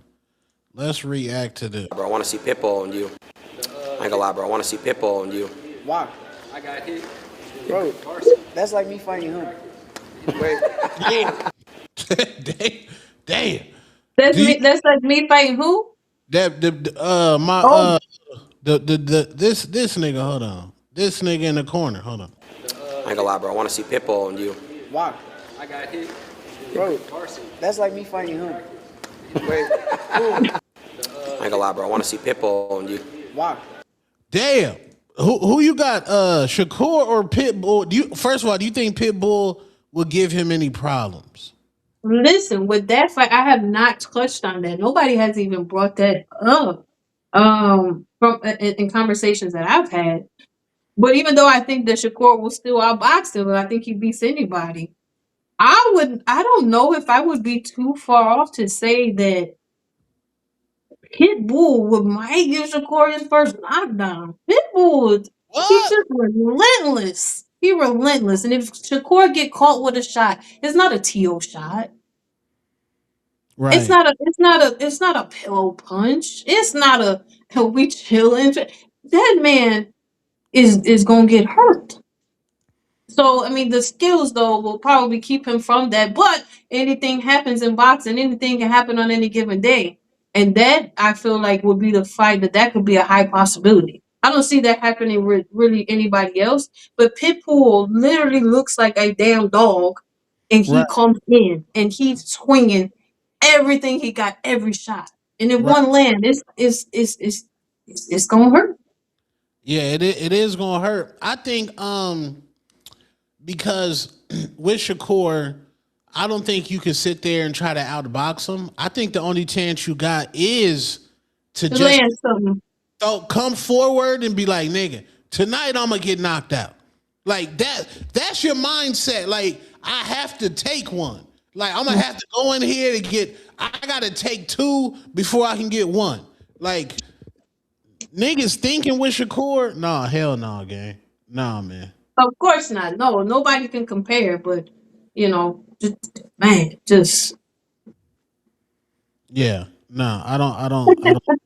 don't think that.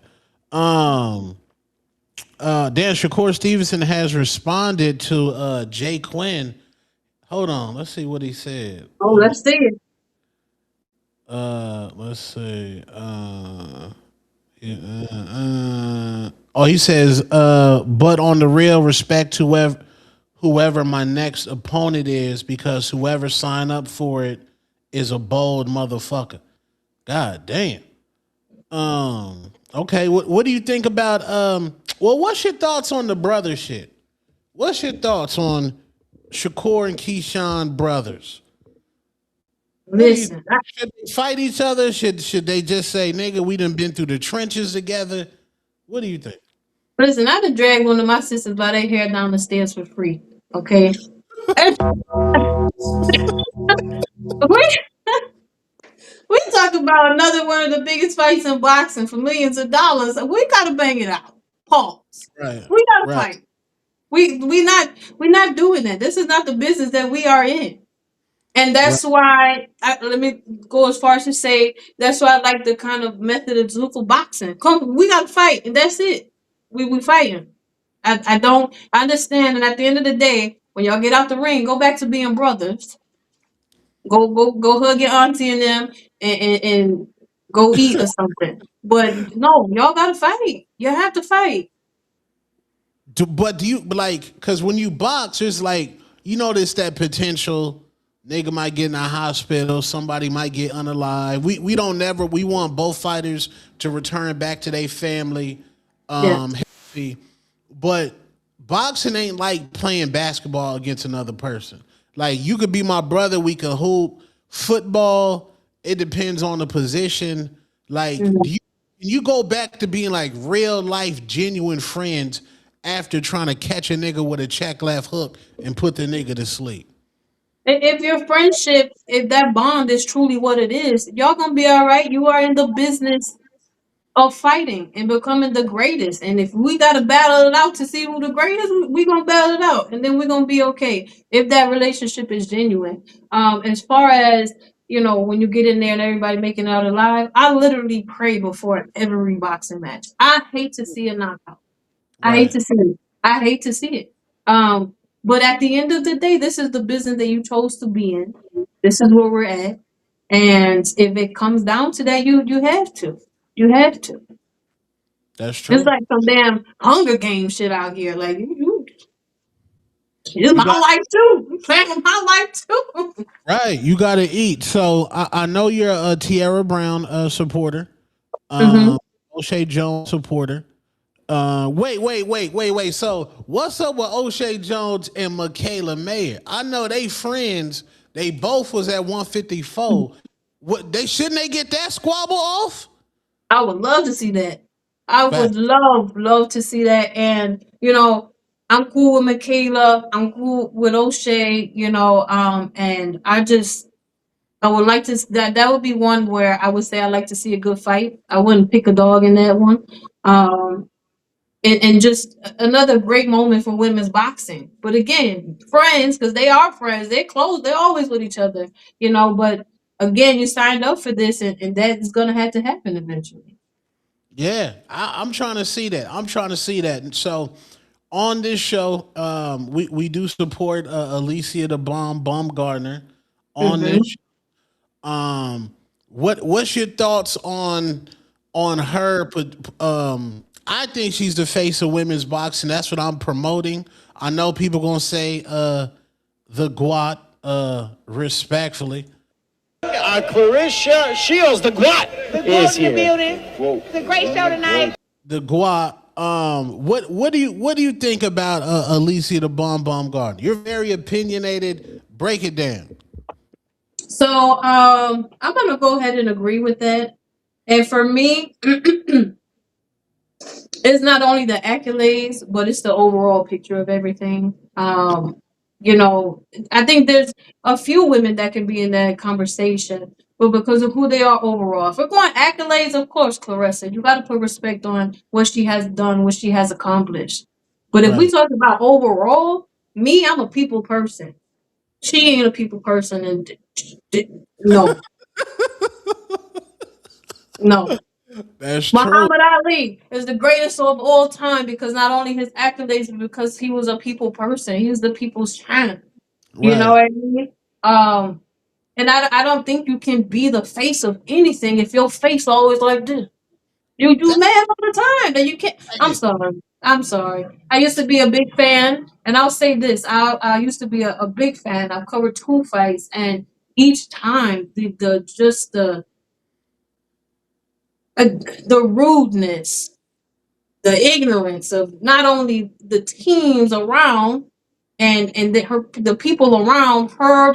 I mean, listen, when you go and as a media, you really see a different side of these fighters than what the cameras show y'all or whatnot. When you're really in there and you're trying to communicate and talk and you listen. That's why I can't be nobody's fan like that. Like I need to be able to slander you. Not I know that sounds mean, but like some people like because if you a fan and like you tell your audience like yeah this and this and then that boxer don't show up for you, now you looking fucking crazy. Because For me it's like I said, I don't be a fan, I support, but I'll sit there and I'll ride for somebody, and then if they do that, because like before, Clarissa, listen, I packed up all 34 of my kids. We went to go see the movie. I was excited to go into her fights, support all of that, and when that interaction comes, I'm gonna just be real about it. It is what it is. You know what I mean? You can't control how people act or how they react to you. And then, hey, now I just have a different level or a different viewpoint of it. I'm good. I'm not gonna go cover no more fights. I would have loved to announce her, but I'm good now because as a person, if you show and support somebody and they treat you like the way I was treated at these media things when there was only 2 media people there and I was one of them asking questions, listen, I can't do it no more. I can't rock. Listen, you take people for who they are, and that's it. she hate light skinned women. Remember she hate light skinned women. There have been many things said, many theories or whatnot. I can only go based on what I've experienced. It was very disheartening and disappointing. But hey, there's 1,000 other boxers in the world. We good. I give her respect for what she has accomplished in women's boxing. And could you imagine if she took a step back, reevaluated, and fixed the attitude, the approach of things, how far along she could be? $8 million is nothing to what she could be if she was a people person. Right, facts. What do you think about her and Papoose? Do you think he's upstairs? You think he's using her? What you think about Papoose? I really don't have an opinion on that, but I know that man ain't eating good. Oh, you know he ain't eating good. You didn't like the plate?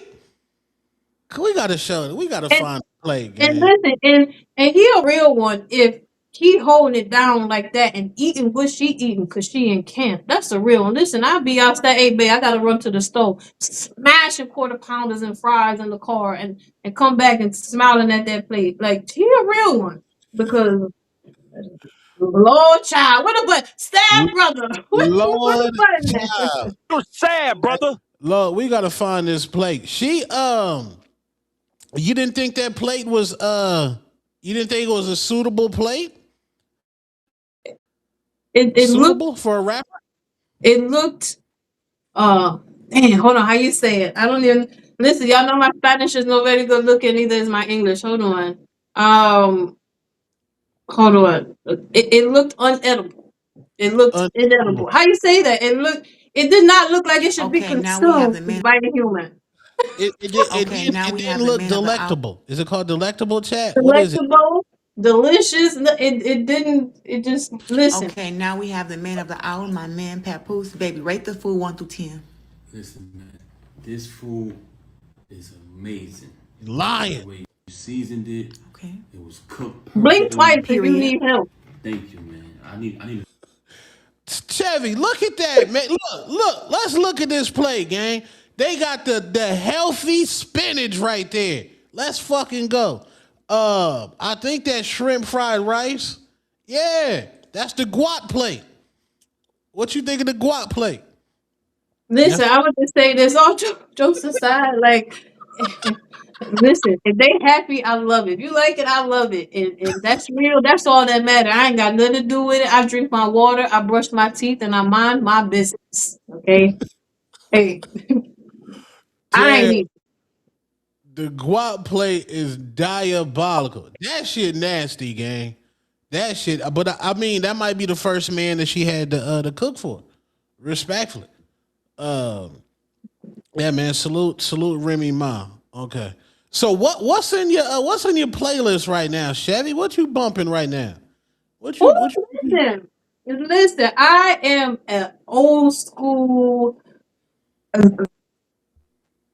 School moves my soul. Okay, so for me, we back in Rolls Royce era. We thought wishing on the star. Listen, then the playlist.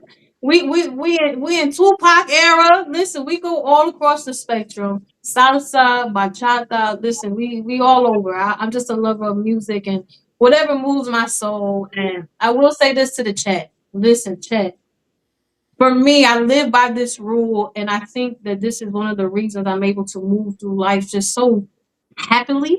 You know, I start my mornings off, even with these baby kids in this house. I started off with music, with a song. Music truly changes moods. It changes just how you view situations and start your day. Start off with a good vibe, and listen, the day is gonna be okay. It does. Music is incredible. So you're R&B lover. I love R&B, all of it. R&B, but old school rap, old school hip hop, anything old school really. I'm for. This new generation, no, I don't know. Okay. You like LMA? Who else? I like her. I like Coco Jones. Like as far as the new stuff, but I really don't listen to it. My playlist stay 2000s. Like 90s R&B? Listen, everybody in the world should strive for a 90s kind of love. Listen, okay? We're round the way, girl. All right. Listen, yes. Anything 2000s, and I say 2000s like 2010 and back. That's what we rock. All the way to doo-wop. I love doo-wop music. Doo-wop? What's doo-wop? Old tones. Okay. What's doo-wop, chat? Oh, do you know the movie A Bronx Tale? Who? A Bronx Tale. Do you know that movie? Yes. Okay, so all the music you hear in there, that's doo-wop. That's real old school, chilling with the 1961 Chevy Impala white wall tires. Listen, oh, life. That is what doo-wop is. That's that movement. Wait, Love you me some doo-wop. would have opened the door? You would have opened the door for your Oh, guy? for sure, we unlocking the door. We're unlocking the door, and then a step further for me, I'm gonna attempt to push it open for you a little bit. Let me help you. I got you. Damn. Yeah, you sound like you from Bronx Tale. Like your voice, like you got like a super like East Coast voice. Like you'll do fire like voice. You ever did voiceovers? I haven't. I just haven't been given the opportunity. I mean, I do get calls for like like commercial type things, promotion type things, but never like a voiceover to read. I'm trying to be on my Morgan Freeman on the National Geographic channel. Okay, listen, I'm trying to give y'all that late night quiet storm R&B voice. I mean, it's a spectrum with my voice. But yeah, I just yell at people on the brain. That's what's up. Okay, so we got some fights coming up. We have Ryan Garcia versus Mario Barrios. Who you got? Break it down and why. Man, again, another one I need to kind of like sit on and really, like you said, break it down. But a couple of things. I don't agree with Ryan even getting this opportunity. I will say that that's another thing in boxing that needs to be fixed. Facts. Okay. I will also say that I think that Barrios. Now, listen, you call me crazy if you want to, but I think he is the lesser of the champions. But with that being said, I think he can beat Ryan Garcia. You think so? I think so. I think in the Manny Pacquiao fight, we're judging him so much, but I think that was I don't know. Pac came out and did his thing, right? But I also think that it was a moment of starstruck and showing a little bit too much respect. And I think that Barrios has more skill than that. And we've seen Ryan, we've seen the things, we've seen the great, we've seen the terrible, and just inconsistent, if you ask me. So I don't know. I gotta sit and really like reevaluate it, but I think Ryan can be beat in this, but I still just don't even agree with the fight. Yeah, me like, and that's another thing, Chevy. Like, belts do matter to. I know boxers; they live their whole life to become a champion. But the reason why they're watered down is why does Ryan Garcia, even though Ryan's my guy, why does Ryan get a title shot off of losing to crayon eating Rolly Romero, the crayon nigga? Like, it's nasty at the highest level. It truly is. And then, what are we saying to everybody else that's busting their ass, pause, and working to get these shots and should be in this position? Right. Like, what are we saying? Why? Because maybe they're not going to sell a higher ticket. Like I said, the business aspect of this needs to be evaluated as well. I mean, I don't know. I just think a lot of things are not built on morals no more. And that's what it is. It's built on money. Money the root of all evil. But it is what it is. You sign up for it. It is what it is. Facts. Richards and Hitchens, Oscar Duarte. I think Hitchens gonna get him up out of there. I like Duarte though. I Right. really do like Oscar. Oscar is he another one that's gonna come to fight and he gonna bring it to you. So I wouldn't say it's easy. People are like, oh, we about to just pack him up. It's not about to be easy. It's not gonna be easy for him. But I think Hitchens wins that. Richardson. Okay. All right. So Sunday they're gonna have Clarissa versus Franchon Cruz. Who you got in that joint? Clarissa, for sure. Over Franchon? Sir, did you watch the last fight? That first fight was so nasty. Okay. So Franchon, she like cool, like cool. Like her voice is cool. I've met her. I have talked to her after the fight where the Mexican lady, was she Mexican? Was it Beatrice? I don't know. I'm not educated. Was it Beatrice? The last fight, and if she had to scrap like that, there's no way she beats Clarissa. I'm sorry, and I say this respectfully because, like I said, I like her. I like what she does as far as designing things like that. She's another one that could be, in that conversation of just an overall face of women's boxing because what she does and what she stands for as well.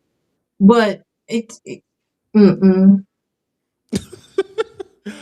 Damn. Okay. Who you got? Clarissa, Michaela Mayer. They talking about Clarissa coming down maybe to 165 catch weight. Clarissa versus Michaela Mayer. What do you think about that fight?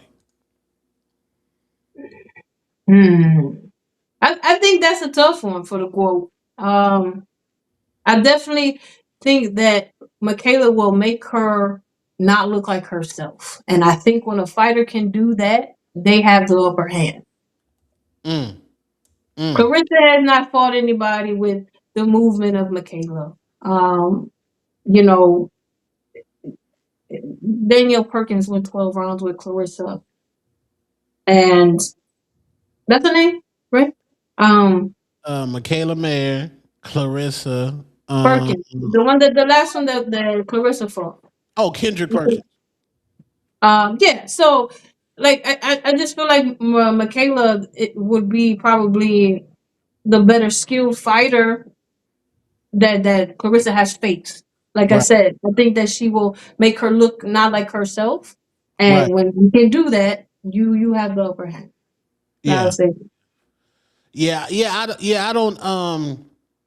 I just can't see Clarissa losing either. Just to be real, like I don't know. If you don't have you got to have the right mindset to even fight her because she coming in very aggressive, masculine. No, I'm just keeping it real, respectful. It's a lot of masculine energy out there.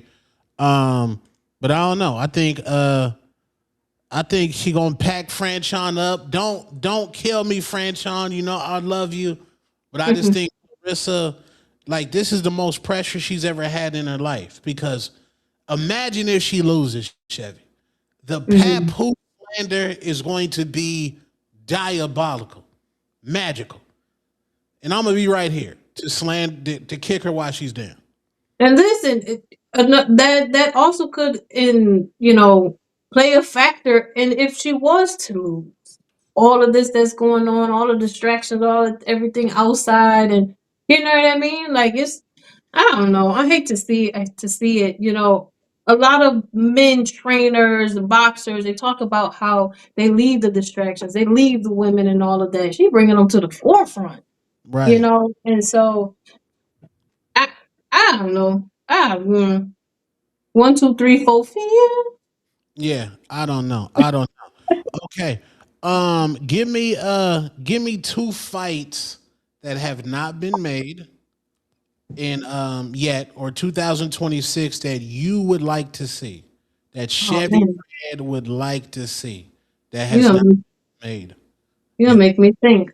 I definitely am on the Tiger Rohan train. I would like to see that. Wait, Tiger Um, Rohan Polanco? yes, Yeah, that'd be fire. Yeah. I would like that fight. And then I'll give you the guys, and then I'll give you the girls. That Clarissa and Michaela Mayer would be a fight I would like to see. Yeah, I like fight as well. Before you said you went to a WBC convention, what was that like? What's behind the curtain? Is it like auctions going off back there? Like what's going on at the what's going on back there, man? What's crazy? So it was the WBC Women's Convention. So I think that keep that into play. It was the Women's Convention. So I'm sure it would be different than another WBC convention. But like I said, it was very educational. They were highlighting women in the sport of boxing.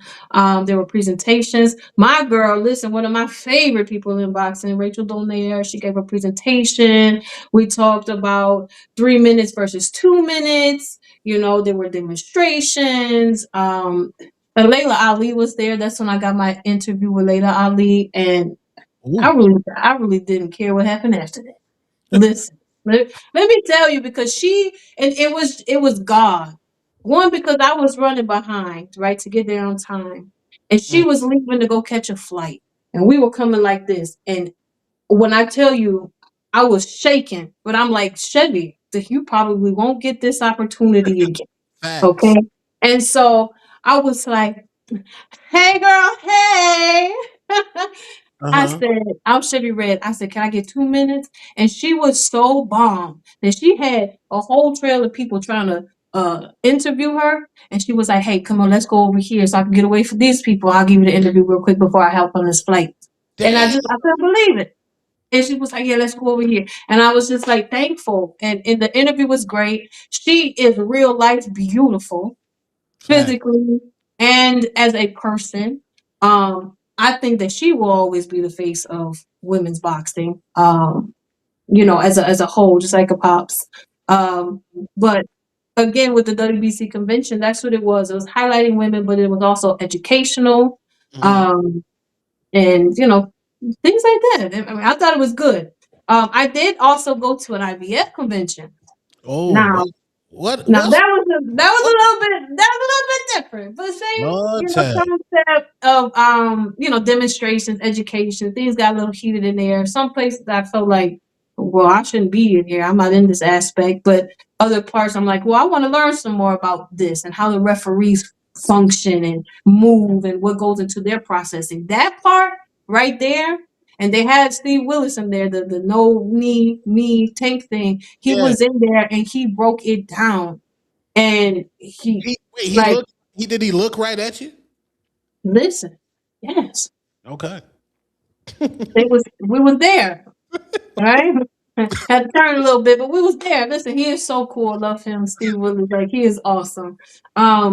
But you get these insights. You really do get these insights. And I thought it was awesome there because with the referees, they don't really interview. He gave me an interview. Tony Weeks had sat down to give him an interview. And, as media, for me, I don't like to do messy. All right. And that's why I get some of these interviews because I don't do messy. And, we're highlighting people. We're not trying to bring them down, and I will get a little a little spicy on some things, but Right. overall, I'm not trying to be too messy with things. And then that's how you get people to open up. But I will say this, Tone, I was scared at Why? one point. I was Why? scared because I came in to do the Fight Book had a presentation at the IBF convention. Okay. And so when the presentation was done, I'm just like, oh, a room full of people. I'm gonna stay here and network and whatnot. When I tell you that room flipped like this, and I was sitting in the middle of a rankings meeting, and I was like, Lord, child, What? what is? I was They was scared. beefing. They was I beefing, thought, man. listen, I thought the chairs was about to start flying and elbows and spinning elbows and kicks was about to listen. I was like, wait a minute, I don't think I'm supposed to be here. And then somebody was like, no, sit there. And I'm like, okay, okay. I had the paper and everything. And so now I have a perspective of how the ranking meetings work as well. But listen, that was an intense part. That was very, very intense. Oh wow! Like people like Yeah. petitioning for like a higher ranking and stuff like that. Yes, and why they're fighter this, why this, and then when they talk to somebody else, it's like, no, you shut the hell up because who are you? I mean, it was. I'm just like, okay. Damn. Crazy. Like and I don't know if the rankings meeting or specifically for certain people or whatnot. I think anybody can go into a rankings meeting or, when they have that to position for their fighters. But it's intense and you should experience it if you can. Yeah, I gotta check that out. I gotta check that out. For sure. Make sure y'all hit the like button, chat. We 6 likes away. Hit the like button so we get it lit. They said you were in, Y'all. yeah. Were you in you're in a Tubi movie? Is that true or is it chat hate? I am. I am. It's You a called movie? What movie? Listen, so we working like I'm a creative. So there are many things that I do, right? So I'm also a cake artist. And not just like putting frosting. Like if Buddy Velastro from Cake Boss called me, I could stand 10 toes down in his kitchen. Damn. There's just many aspects, but yes, I am in a Tubi movie. It's called What Happens in the Dark, and I have three scenes in there. And yeah, it was a great experience. I'm also in a comedy series. I'm like the Kid Capri of the comedy series. I introduced the comics and with the DJ table, like the MC for that, and that's called Live from the Living Room, also on Tubi. Oh wow! How'd you get into those? Just me being me, my personality, putting my videos out, and then somebody just being like, "Hey, your personality is dope. Can we get you to audition?" At first for the movie, I was auditioning for the side chick, which was crazy because I'm just like, what a side chick for me? Never. And then so clearly my personality is don't give side chick. So I end up becoming the best friend of the main character. And so it was pretty dope. Yeah. Dang. So you want to do more acting? Would you be open to doing that? Like more acting? Yes, I definitely be open to it. I'm leaving all of my options open. Like I said, there's a lot of things that I could do. But I would love to be the next great ring announcer. The next one. Dang, that's crazy. And you said you make cakes? Yes. Damn. Like just like what type of cakes you make? Like lemon meringue? What you make? Oh, listen, the base, mine that I'm known for is just a French vanilla cake with a French vanilla buttercream. Like my buttercream is competition winning. But as far as the designs, I'm like literally like Cake Boss. I'm sculpting, fondant, everything. I made a cake and it looked like a 40 ounce, literally a Mad Dog, Old English 40 ounce, and like that. So 3D cakes, all of it, wedding cakes. You is the damn creative. I That's am. fire. That's Yeah. fire. You ever rap back in the day? Drop some rhymes? Back in my day, listen. Back in my day, You was I have rapping? I have a cousin, right? I have a cousin and an uncle who are fire. And if they actually stepped into this, like would kill everybody in this game as far as being a lyricist. I have always been more a poet. But you drop the beat, I'm on it. I'm on it, you heard? Dang. You got a So clip? I feel like you got a clip. a clip? I feel like you got a clip. What, of you rapping? Yeah, you don't got a clip? No, where your bars at? Hold on, where's it at? No, we're gonna say that. Maybe I drop it tomorrow on Johnny's. Let's I see. need that clip, man. I need that clip. That's fire. Maybe we drop it on Johnny's tomorrow. Well, you a ring announcer. You're an actress. You got your own business. You're the voice. Amazing mom. You a whole wife out here. Chillaquillas. Damn. The Cash App is open. For sure. For sure. And I mean, listen, and when you value yourself, you're okay with not being one right away. Like you wait, you patient, get your things done, and it'll happen when it's supposed to. That's hold on. What'd you say, champ? Oh, a new update? Uh-oh. Oh, okay. Come here. Come say hi. Come here. Come say hi to Chevy. Hey, one time, what's going on? Hi. You been good? She said you being good. Yes. All right, there you go. There you go. All right, I got you, chat. When I get done, I'll talk to you. All right, that's what's up. That's what's up. You never been to Phoenix? I went to Phoenix, not for anything, just for a layover, but it was 6 hours. Okay. It Oh was a Lord. 6 hour layover. And what I did, huh? Summertime? Yes. Oh yeah, too hot. And then what I did, because clearly I'm not knowledgeable about Phoenix. I don't know what y'all got going on and that the devil just walk around outside.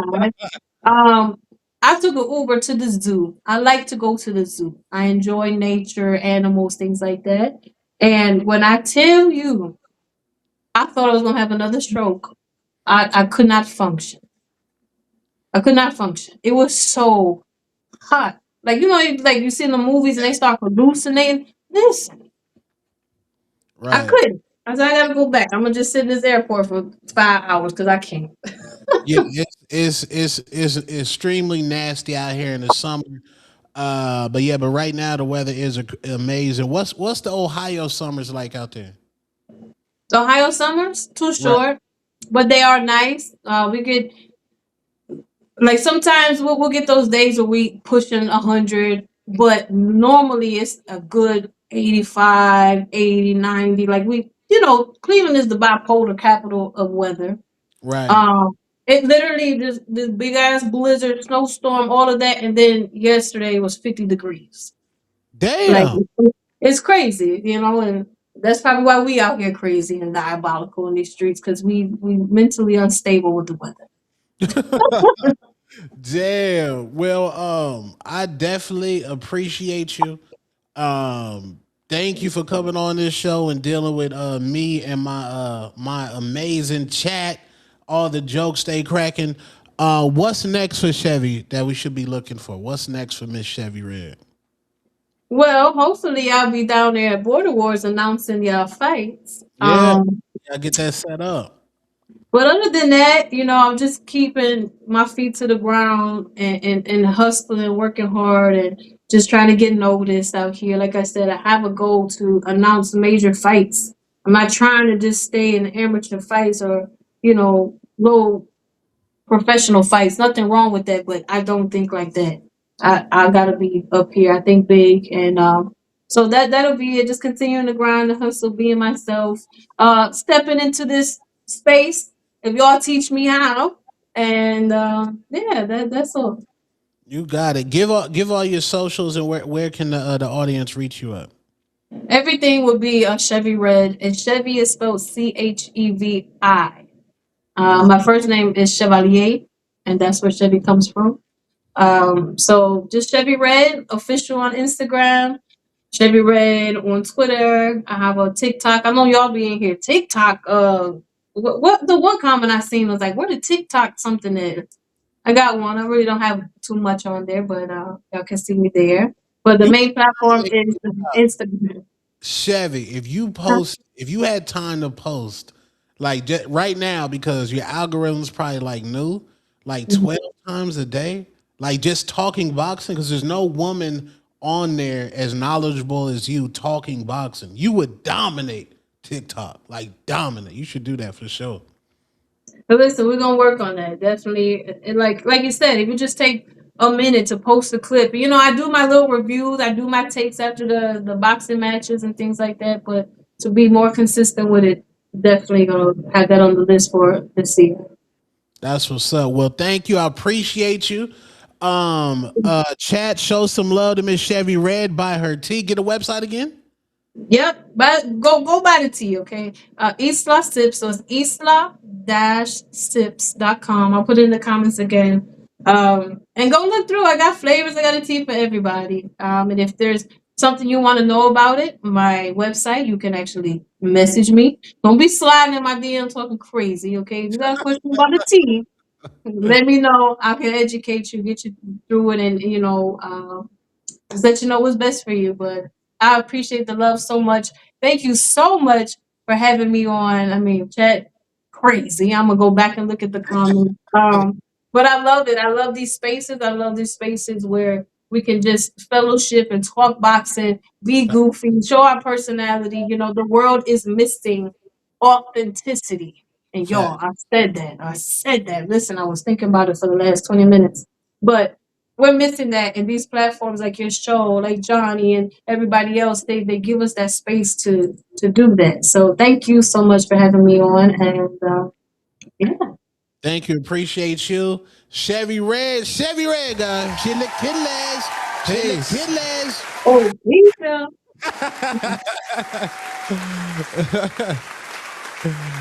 I'm not turning up. Okay, nice. Lord child. Yo, salute Finding Adrian with the $2. Chevy coming to Orlando. A Mama Paria. Chili Kidless. Get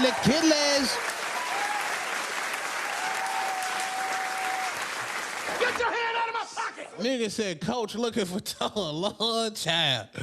Lord. Salute Chevy Red, man. Very talented woman. Amazing. I think she got it. Her voice is immaculate.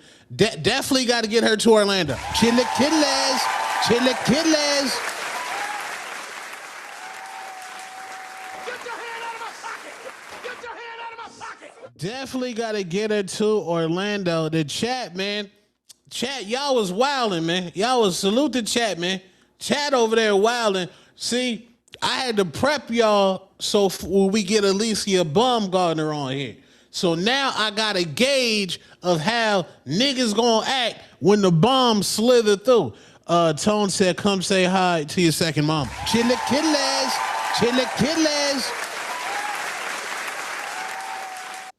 Nasty ass nigga. Hey, who was going knee to knee in the chat? Polo was cooking some niggas in the chat, man. All I saw was Polo blinking niggas, man. Somebody freaked out. Somebody who was crashing out? I'm telling you, man.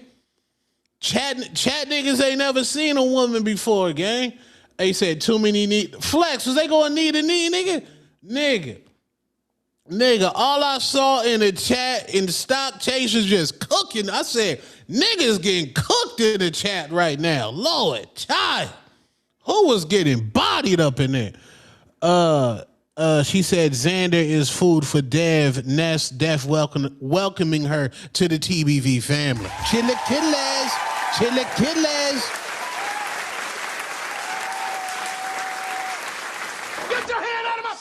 He said, nigga said, you ever been to Phoenix? Yeah, has she ever been to the Valley, man? She might have been to the Valley. Respectfully. Ben DeLorean said Tone was sharking and playing defense. Chili Kidless. Mandalorian, bro, you see that defense I played on you? That was some smooth defense, nigga. That defense was smooth. They said we need DJ Odd next, bro. Plain, when DJ Odd come up here, the amount of hate is going to go up another level. If y'all think I'm a hater, there ain't nobody that hate more than DJ Odd. That level of hate, it cannot be matched. It's just diabolical. It's just hate at another level. I said this motherfucking line. I ain't even go to the fight. I know. nigga, I was weak as fuck, nigga. That's when he tried biting. I ain't even noticed that till somebody said something.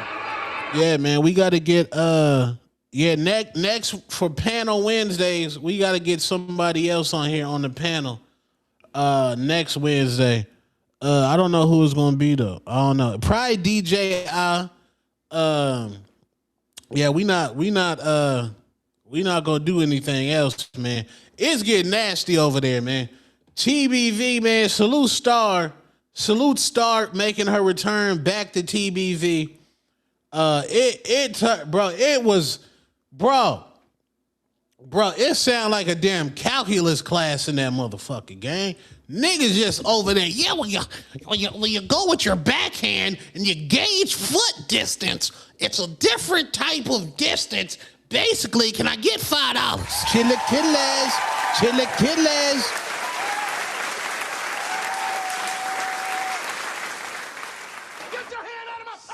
They said, what happened to who? I don't know what. Stop. Hey, I don't know what's going on, man. Hey, man, I don't know, man. I don't know, gang. Big Box of Detroit. Nigga, I clicked on that motherfucker. Niggas talking about, yeah, your foot placement has to be here 4 centimeters. Then if the backhand is a little bit of an angle, then you got the twins calling in there. And then I said, what the fuck is going on?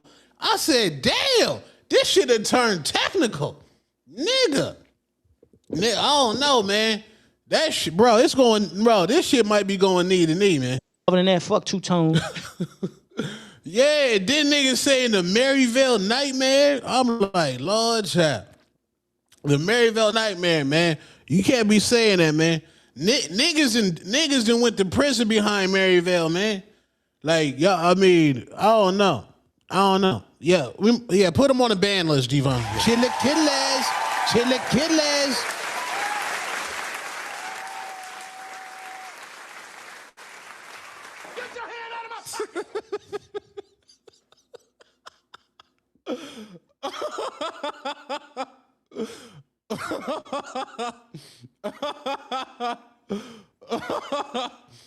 Nigga, Polo, Flex, Edgar, nigga was waiting for push-up time, nigga.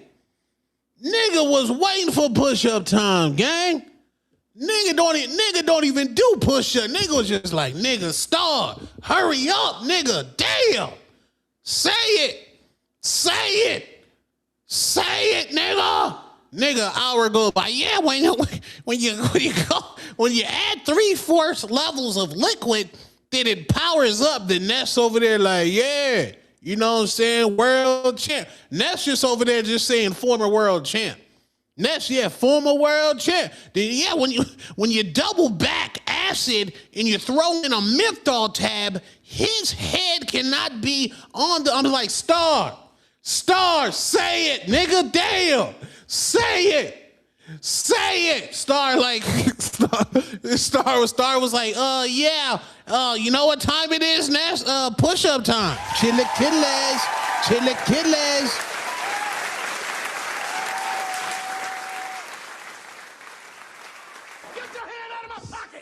Damn, did niggas getting pressed? Treese got pressed, nigga. This nigga, Treese got pressed, nigga. No, gang. That nigga Treese was like, see you doing that shit again. And that nigga was like, what you mean I'm doing that shit? I said, damn, this nigga Treese got pressed. Chilaquiles.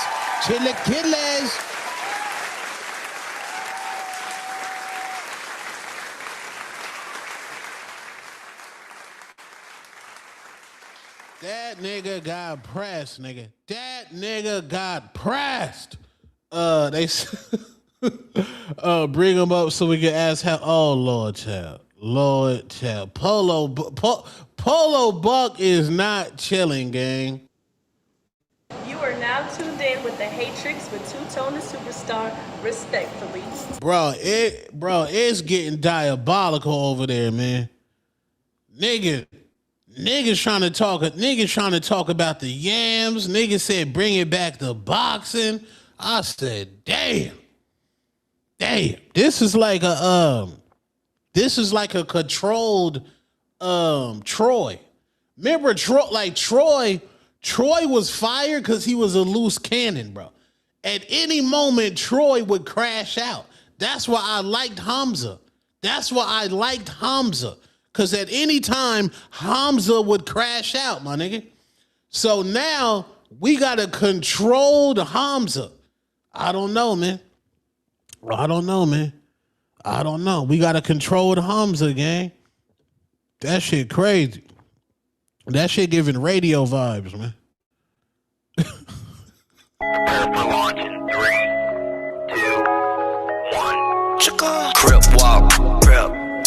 Crip.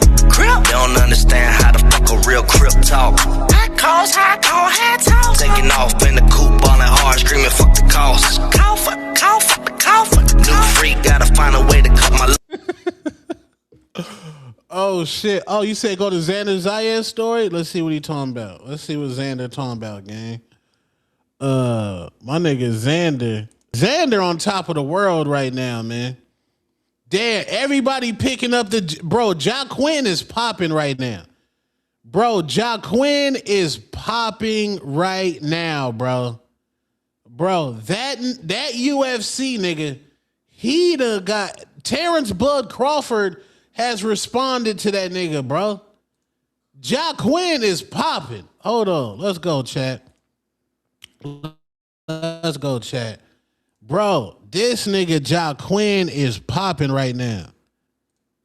What this nigga say? Salute Fight Hub TV, gang. Hold on, gang. Let's see. What Crawford say? I'm not saying I want to kill you or want to take you off this earth, but realistically, I will kill you if we fought. Hand-to-hand combat. So with all that being said, boxers, y'all got to quit. All right? Y'all will get your ass whooped by somebody that is a UFC fighter. Right? Hands down, y'all got them hands. Ooh, they sweet. They nice like that. But even if we do box, let's say that. Even if we do box, one thing that I know I can do to boxers, I can pressure y'all. Because a lot of y'all ain't got no heart. And a lot of guys respect y'all a little too much, and they allow y'all to just do what y'all do, which is outboxing. I can't box a boxer, but I can outfight a boxer all day. And it can easily be proven. Because I heard Shakur also say, oh, hey, then let's fight then to Ilya Topuria. And I ain't going to pick on the little dude because he's little. I get his big bro though. But, no disrespect, you might be retired. I ain't asking to fight you in an actual ring. But let's just work. I feel like I don't get none of the respect that I feel that's warranted. Let me get some work with the so-called GOAT that's in the boxing. And let's see how I hold my own. Y'all seeing this, y'all share this, y'all like to send and clip stuff. Send this to Bud. Come and work with an MMA dude. I know you still staying sharp. I know you still in the ring training. You might not box again like you said, because ain't no money that's going to ever bring you back. But hey, don't allow your talents and your gifts to go to waste. Let me work with you. He said, hold on. He said, who even fighting the streets anymore talking about we killing the streets? He must have forgot they make switches. He said, what'd he say? He said, hold on, man. This shit hold on. Fighting the streets. Yeah, I can see why he's nowhere near the top. This guy. Oh, hell no. No, this nigga press Bud, bro. Chilaquiles. Oh, hell no. Get your hand out of my pocket. Hey, nigga, I'm rocking with Joaquin, nigga. I'm rocking the Joaquin, nigga. Yeah, man. Niggas overdone, nigga. Niggas scared of Joaquin, nigga. Niggas scared of that nigga Big Boots, Big Philly. They don't want none of the Omaha Nightmare. The Omaha Nightmare that ran niggas out of boxing, respectfully, ran niggas down, and now Joaquin pressing niggas, bro. Let's go, Joaquin. We getting him on the show. Bud hearing them saxophones, nigga. Bud hearing them saxophones. Nah, gang. Big Philly. Nah, man. Nah. Joaquin said, what up? Cannon. Nah, gang. Nah, man. No. Nah, gang. Nah, bruh. Nah, gang. This might be... Hold on, man. Hold on, gang. Bro, Joaquin the Omaha Nightmare. Joaquin, how you pronounce his name? Is it Jay Quinn? Hey, man, that's my favorite UFC fighter, bro. Bro, that's my favorite UFC fighter, bro. He said, I don't even want Shakur, nigga. That nigga said, I want Bud, nigga. Nigga, you gotta respect that, bro. You gotta respect that. That nigga pressed Bud, bro. Hey, man, where's Xander Zayas' story at, gang? Where's Xander Zayas' story at, gang? Nah, man, niggas getting pressed, gang. Niggas getting pressed, gang. Niggas getting pressed. Hold on. Let me follow my nigga Xander. I don't even follow my nigga, bro. Let's see. Damn, what podcast this nigga on? This nigga on everything. Damn, this nigga doing novellas? Oh, okay. Okay. You're sad, brother. Okay. You're sad, brother. Okay. Xander with the yams? Xander with the yams? Okay. Bro, he looking like the face of boxing, bro. Oh my God. Oh my God. Oh my God. No, Lord, child.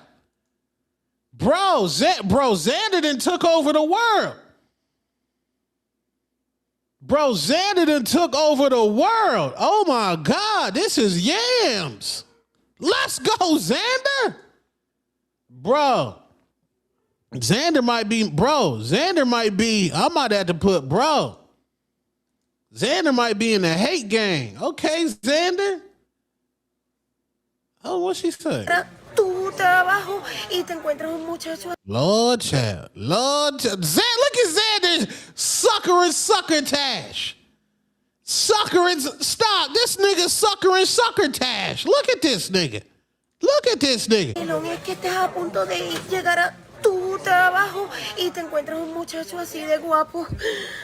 Nah, gang. Look at that. Nah, man. Xander on the succotash. Xander over there sharking, gang. Look at this nigga. Look at this nigga sharking. TBV was looking musty without Star. A whole lot of nose to nose. Low no boxing. Nigga, bro, it's nose to fucking nose. When I do my documentary... Boy, if you don't get... Nigga. Xander out here winning, bro. Bros, what? What's this? Unificado. Voy a dar un sneak peek de quién tenemos aquí desde el sur. Oh my God.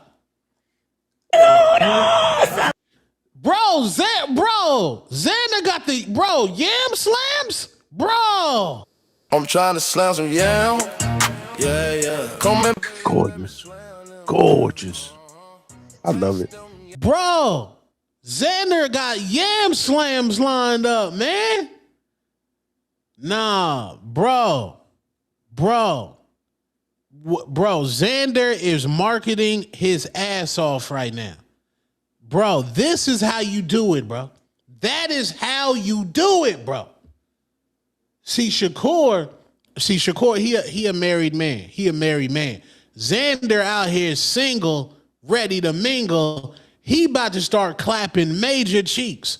He about to start clapping cheeks. I'm trying to slam some yam. Yeah. Gorgeous. Gorgeous. I love it. Bro. Damn, bro. Xander out here winning, gang. What? This nigga surrounded by yams.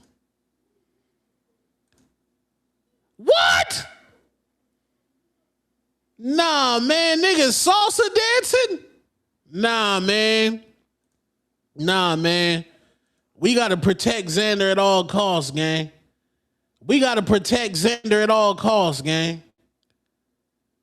Nah, man. Xander out here using the belts, man. I told y'all, chat, remember I told y'all? That's the only way belts matter. It's for the yams, nigga. Look at this nigga. When she see the belt, that's the yams. That's the yams right there. When she see that belt, nigga, niggas is wilding, gang. Lord. Estamos ahora mismo en el estudio con la presencia de Xander Saya, nuestro campeón unificado. Eres ahora mismo la imagen del boxeo. Bro, Xander is about to take over boxing. Look at this nigga. Look at this nigga here. Look at this nigga here. Oh, this nigga done took over boxing. He done took over boxing. He's salsa. Bro, he took over boxing, bro. Xander done took over boxing, bro. Xander at another level right now. Puerto Rico in the house, man. Xander done took over boxing, man. Bro, Xander, yeah, man. I'm rocking with Xander Zayas, bro. I'm not even gonna hate on Xander no more, bro. I'm not gonna hate on Xander. No. I thought he was looking like La Bamba at the last weigh-in, but I'm not gonna hate on gang no more, man. Emiliano Vargas too. Emiliano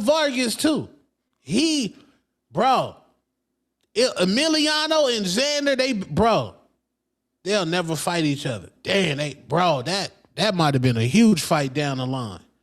Down the line, bro, we got to get Joaquin on the show, bro. Bro, we got to get Joaquin on the show, bro. We got to get Joaquin on the show, Lord child. Damn, I ain't know Xander Zayas was cooking like that, nigga. Who's Joaquin Buckley? Joaquin Buckley pressed Terrence Bud Crawford.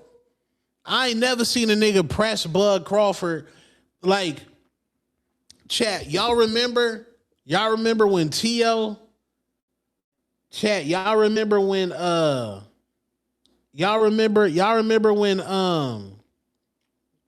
when Bud told T.O. let's fight in the streets? Who remember that? Chat? Bud said let's fight in the streets. My man Low No Boxing, salute my nigga Low No Boxing, real nigga. He said Hamza would crash out on anyone. He would take no disrespect. Kids can get it.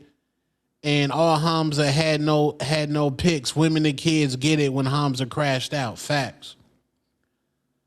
No more PR parades for Berlanga. Xander is the Oracle of Puerto Rico. Facts. He said Jay Quinn is one of the top welterweight contenders. Will be fighting a title eliminator soon. Hey, his next fight gonna be a movie. I can't wait to his next fight. We doing a live fight chat for his fight, bro. Bud Duck G-Von, remember that nigga Bud was like, oh, T.O., come meet me in the street. But with this nigga, it's like, oh, we don't fight in the street no more. See, niggas pick and choose, bro. Bullies pick and choose. Niggas that be bullying be picking and choosing. Niggas be picking and choosing, bro, especially when you a bully. Bullies, they don't like to be bullied, bro. Niggas pick and choose, bro. You at Navarrete Nunez next weekend? Yep, I'm in the building. That's 2 weeks. That's 3 weeks, actually. We in the building. I'm going to get that Emiliano interview, man. Yeah, but who told him to dress like Jean-Claude Van Damme from Kickboxer? Lord child. Boots still blowing them saxophones. Yeah, man. Buckley looks like Vince Staple mixed with Tyler the Creator. He said, Bud did say that he was scared in the same tweet. Hey, they got to get it in, man. But you already know they going to post a picture shaking hands and I fuck with you, my nigga. I fuck with you, my nigga.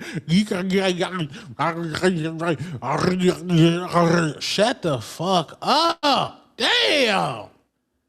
Always that scripted shit. Yeah, I fuck with you, nigga. You fuck with me? Yeah, I fuck with you, nigga. Shut up. Damn. They said Bud only bullies Aiden Ross. Facts. Buckley was once in the contention. Bud Crawford better fall back.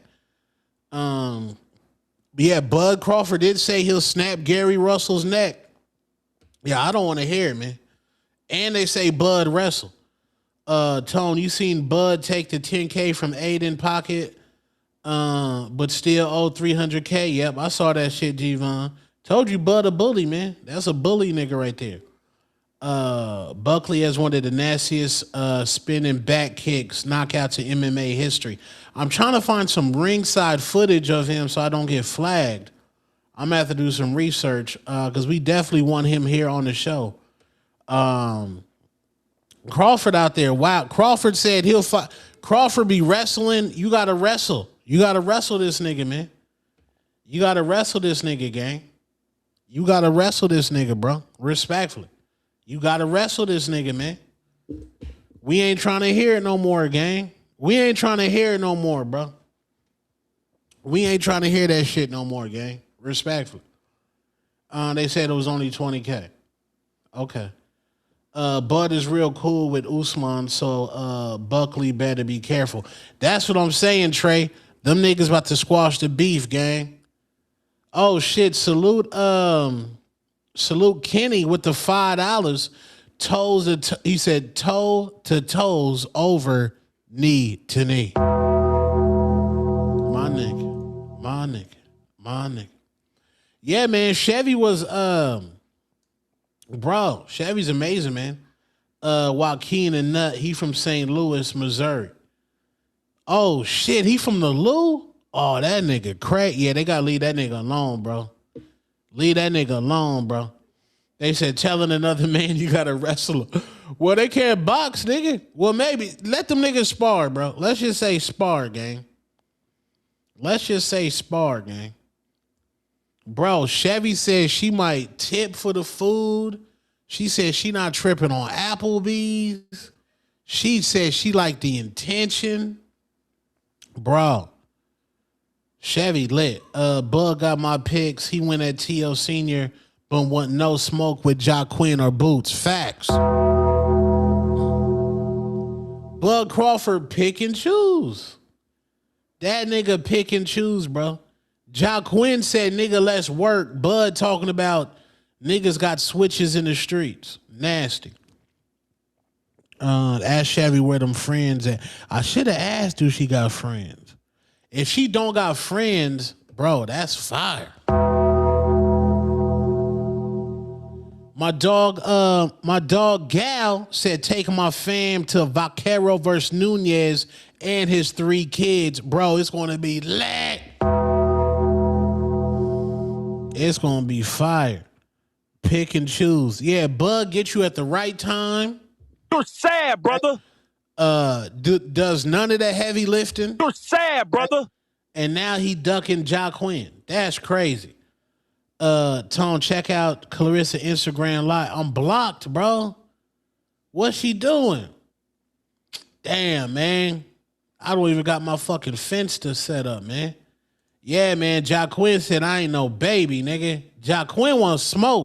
No sé, arriba for no playing, send me a contra. I know baby, send me a contra.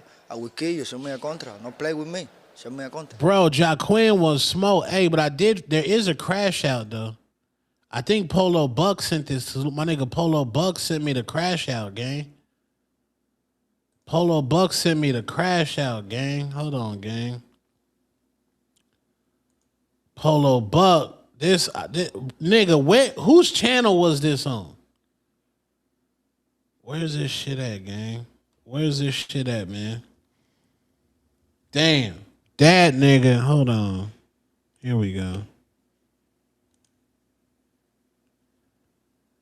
Damn. That girl is gorgeous, respectfully.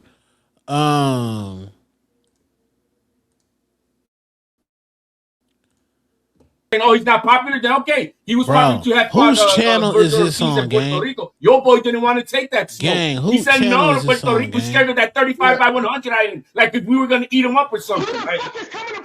Anything else. But as far as everything, this guy's saying, oh, he's not popular? Then okay. He was popular to have fought Virgil Ortiz in Puerto Rico. Your boy didn't want to take that smoke. He said no to Puerto Rico, scared of that 35 by 100 island. Like if we were going to eat him up or something. Right? Jesus. 18,000 did. 18,000 did. Trice, you're freaking out. Trice, you're freaking out. Come on. Trees is crashing out. Trees is great. Guys. Crashing out. Guys. Who's gonna watch that fight? The 135 million people that just watched the Super Bowl to another. Damn. Trees. First of all, Trees heard them saxophones.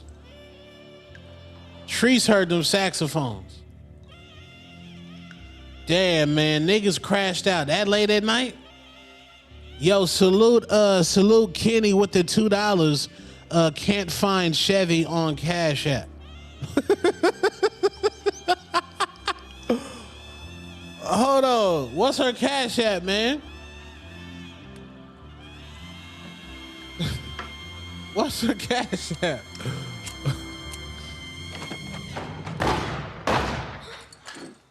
Obi, you wildin', gang. Obi wildin'. That was on Clay Channel?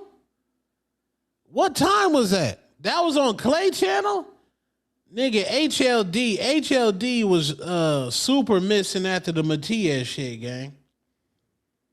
He was missing like a motherfucker, man.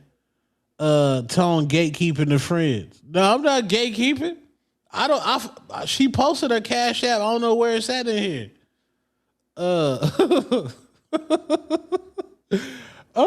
He said I might have lightweight crashed out on Johnny's last night, but regained control of the whip. No full crash out. Damn, you got on the panel, G-Von? Damn, I missed that. Clay was live late last night.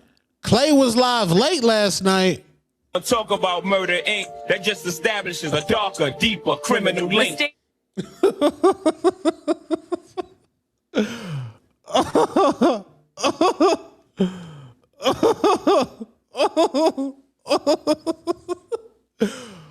Salute Polo Buck.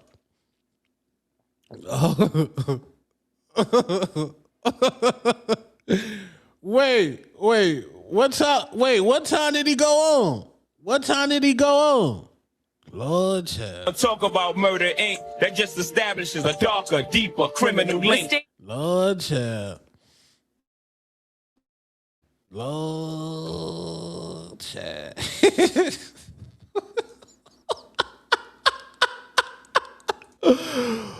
My niggas, see, Stock know me, bro. Stock know me, gang. No, man. Man, they gonna say I'm a hater, gang.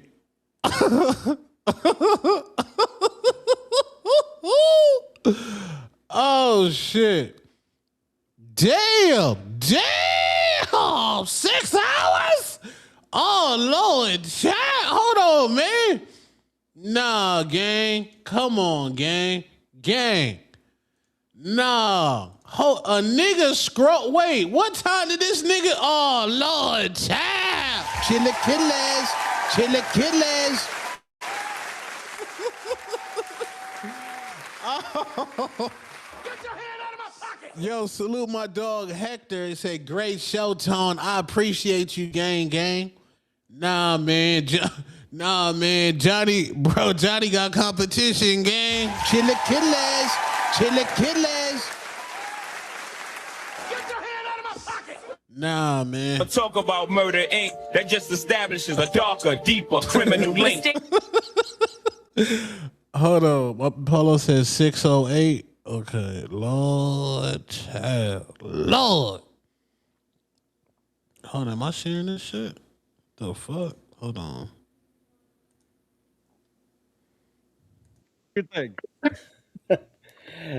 Okay. To go to Chevy's point, I thought Crawford Madrimov was a draw, but it was such a boring fight. It didn't make Crawford. It didn't make Madrimov any kind of a name. So I think to go to coach, I was saying before my mic went off, I agree. Zayas, maybe he doesn't beat Boots, but his resume at 154 is way better than both Boots and Ortiz, because Ortiz has beaten good guys, but he hasn't beaten a champion. And Abbas, he was a one-off champion, but he still beat Tellers, who was undefeated. So, okay. You know, the belts are spread out. That means you can become a champion without beating the division's hardest problem, let's say. Best is the guy who beats the best guys. You know, at the time, like has he's not even a top 2 guy. Oh, 606? Really? Best, like a boss was a 606 timestamp? Hold on. Salute Coach Heck, man. Salute Coach. I was not that guy either. He's on this popularity thing. But some people thought he beat Bud, so I'll fight that guy over a guy that nobody. Hold on. Wait, can I say something? Wait, HLD. Listen to me. Listen to me. What you just say? It's not a popularity thing. Is that what you just said? When it comes to turkey money, no.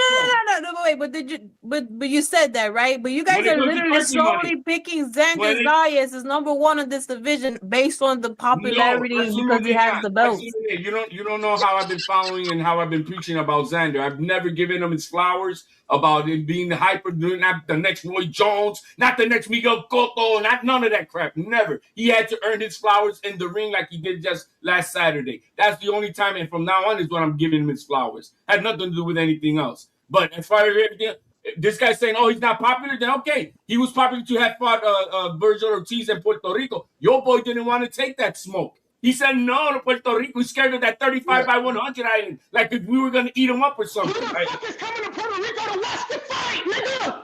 Jesus. 18,000 did. 18,000 did. Guys, you're freaking out. Guys, you're freaking out. Come on. Streets is crashing out. Streets is great. Guys, crashing out. Guys, who's gonna watch that fight? The 135 million people that just watched the Super Bowl to another Puerto Rican. Yeah, all of them would. But that. What the fuck was that? Who the fuck playing that music? What the fuck was that shit? Who playing that fucking music? Just happened.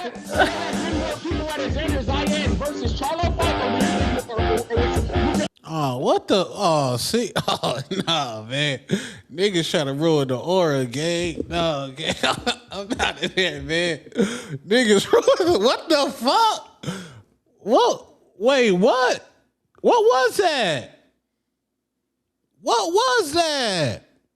When I do my documentary. What was that? When I do my documentary. What the? No, man.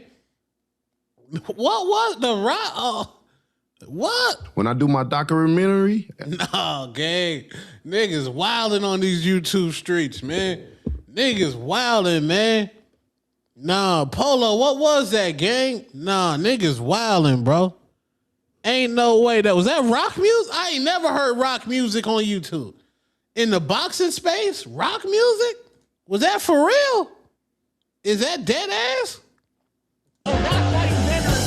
Oh hell no, chat. Look at Marco. Look at Marco, chat. Chat, look at Marco. Look at this nigga Marco. Look at this nigga Marco. Lord child. This nigga Marco. That just happened.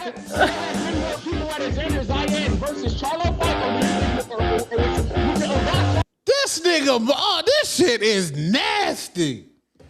No, nigga said WrestleMania music. When I do my documentary, that nigga Marco on there wildin'. That's the Marco variant. Damn, that shit crazy, gang. Bro, Johnny, I thought, bro, John, I'm not even gonna lie. My nigga. I thought that was your show, gang. Boxing Detroit. Hey, nigga, it's February. February 11th. Niggas got rock music. This is crazy. Nigga, do you see who on the panel? Nigga, you got Chevy Red on the panel. Bro, never in my life I'm playing rock. If Chevy Red's on my panel, I'm not playing rock music. I'm not fucking doing it, gang. I'm not doing it, bro. Nigga, there's yams on the panel, nigga. There's yams on the panel. And if you married, you still got to take it for the team, my nigga. Oh, my Lord, child. Nigga, G-Von, nigga. This yam weekend. This is fake yam weekend. Nigga, if you married Bugatti mods, nigga, you got to take it for the team, nigga. You got to risk your fucking marriage. When I do my documentary, you got to risk your marriage for the panel, nigga. For the panel, you got to risk your relationship, your marriage, nigga. Look at this nigga Ness, gang. This nigga Ness pod 15 hours a day, nigga. That nigga Ness risk his marriage, nigga. You got to risk it. Rock music? No, nigga. See? Niggas gonna need a knee. Niggas gonna need a knee, gang. Crazy. I'm trying to slam some yam. Yeah. Come in. Gorgeous. I love it. Ness over there 30-hour pods, nigga, ain't spending nan time with his wife. That's how much Ness is going to risk it, bro. Marco, this nigga, Marco, that nigga said that nigga said, I don't even like getting cheeks no more. I said, nigga, I ain't never getting married. Chilaquiles.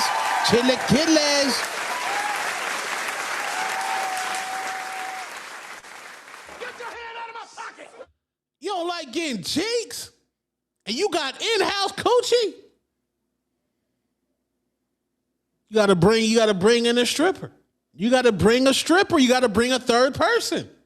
You gotta bring a fucking third person in there. You was in Atlanta. You in Atlanta, nigga. You should have been clapping them cheeks up and down that Motel 6, nigga. Lord child. It's nasty out here in these streets, man. It's nasty out here, man. So that's a smart thing to do. Nah, man. Niggas ain't risking it, man. Nah, bruh. Nah, gang. This crazy. Whack. That's what is oh my Lord, child, man. Damn. This nigga Johnny is diabolical. I'm trying to slam some yam. Yeah. Come in. Gorgeous. I love it. Johnny is diabolical. Nigga, March, we pull it up to the hangout spot, man. I'll pull it up, man. When I get off the flight, I'm popping up at Johnny crib, gang. We got to do it live from the hangout spot, gang.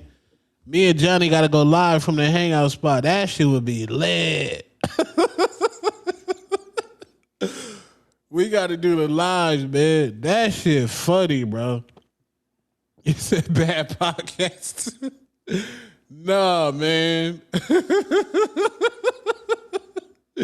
Johnny is funny as fuck, man. Make sure y'all check out the hangout spot tonight, gang. That shit started about an hour.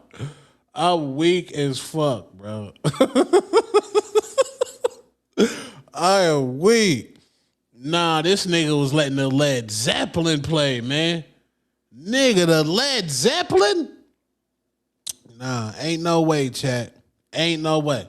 But hey, man, yo, I appreciate y'all. Great show today. I want to thank Chevy Red for being a guest on the show. Amazing guest. Kenny said he can't find the Cash App. Follow her on Instagram. Chevy Red on IG, gang. Salute Money Flex said W stream. W's in the chat.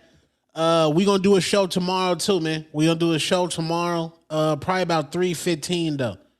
3:15. We gonna get some real estate news tomorrow from my man Daniel Jalamillo, D Block cousin. And then we gonna talk some shit, man. But yo, man, I appreciate y'all. Y'all be good. We out. Two-Tone the Superstar. W's in the chat. W stream. We out, man. Peace. Don't tell me that you love me, you don't know. I only talk like this on dark liquor. You would you? Look. I did the most. It's been a while since I've been on the coast. The hero turned into the villain with ghosts. I've been a hybrid, underpaid and appreciated. Me and demons needed a deviation. Took the form of former friends need a mediation. I feel like Jesus in the field of Satan. Misunderstood until I took my bread and fish and tried to feed the nation. See, I've been truth pursuing. I gave my body and blood to fools who ain't truly understand the truth of communion. See, I believed in myself and they ain't believe.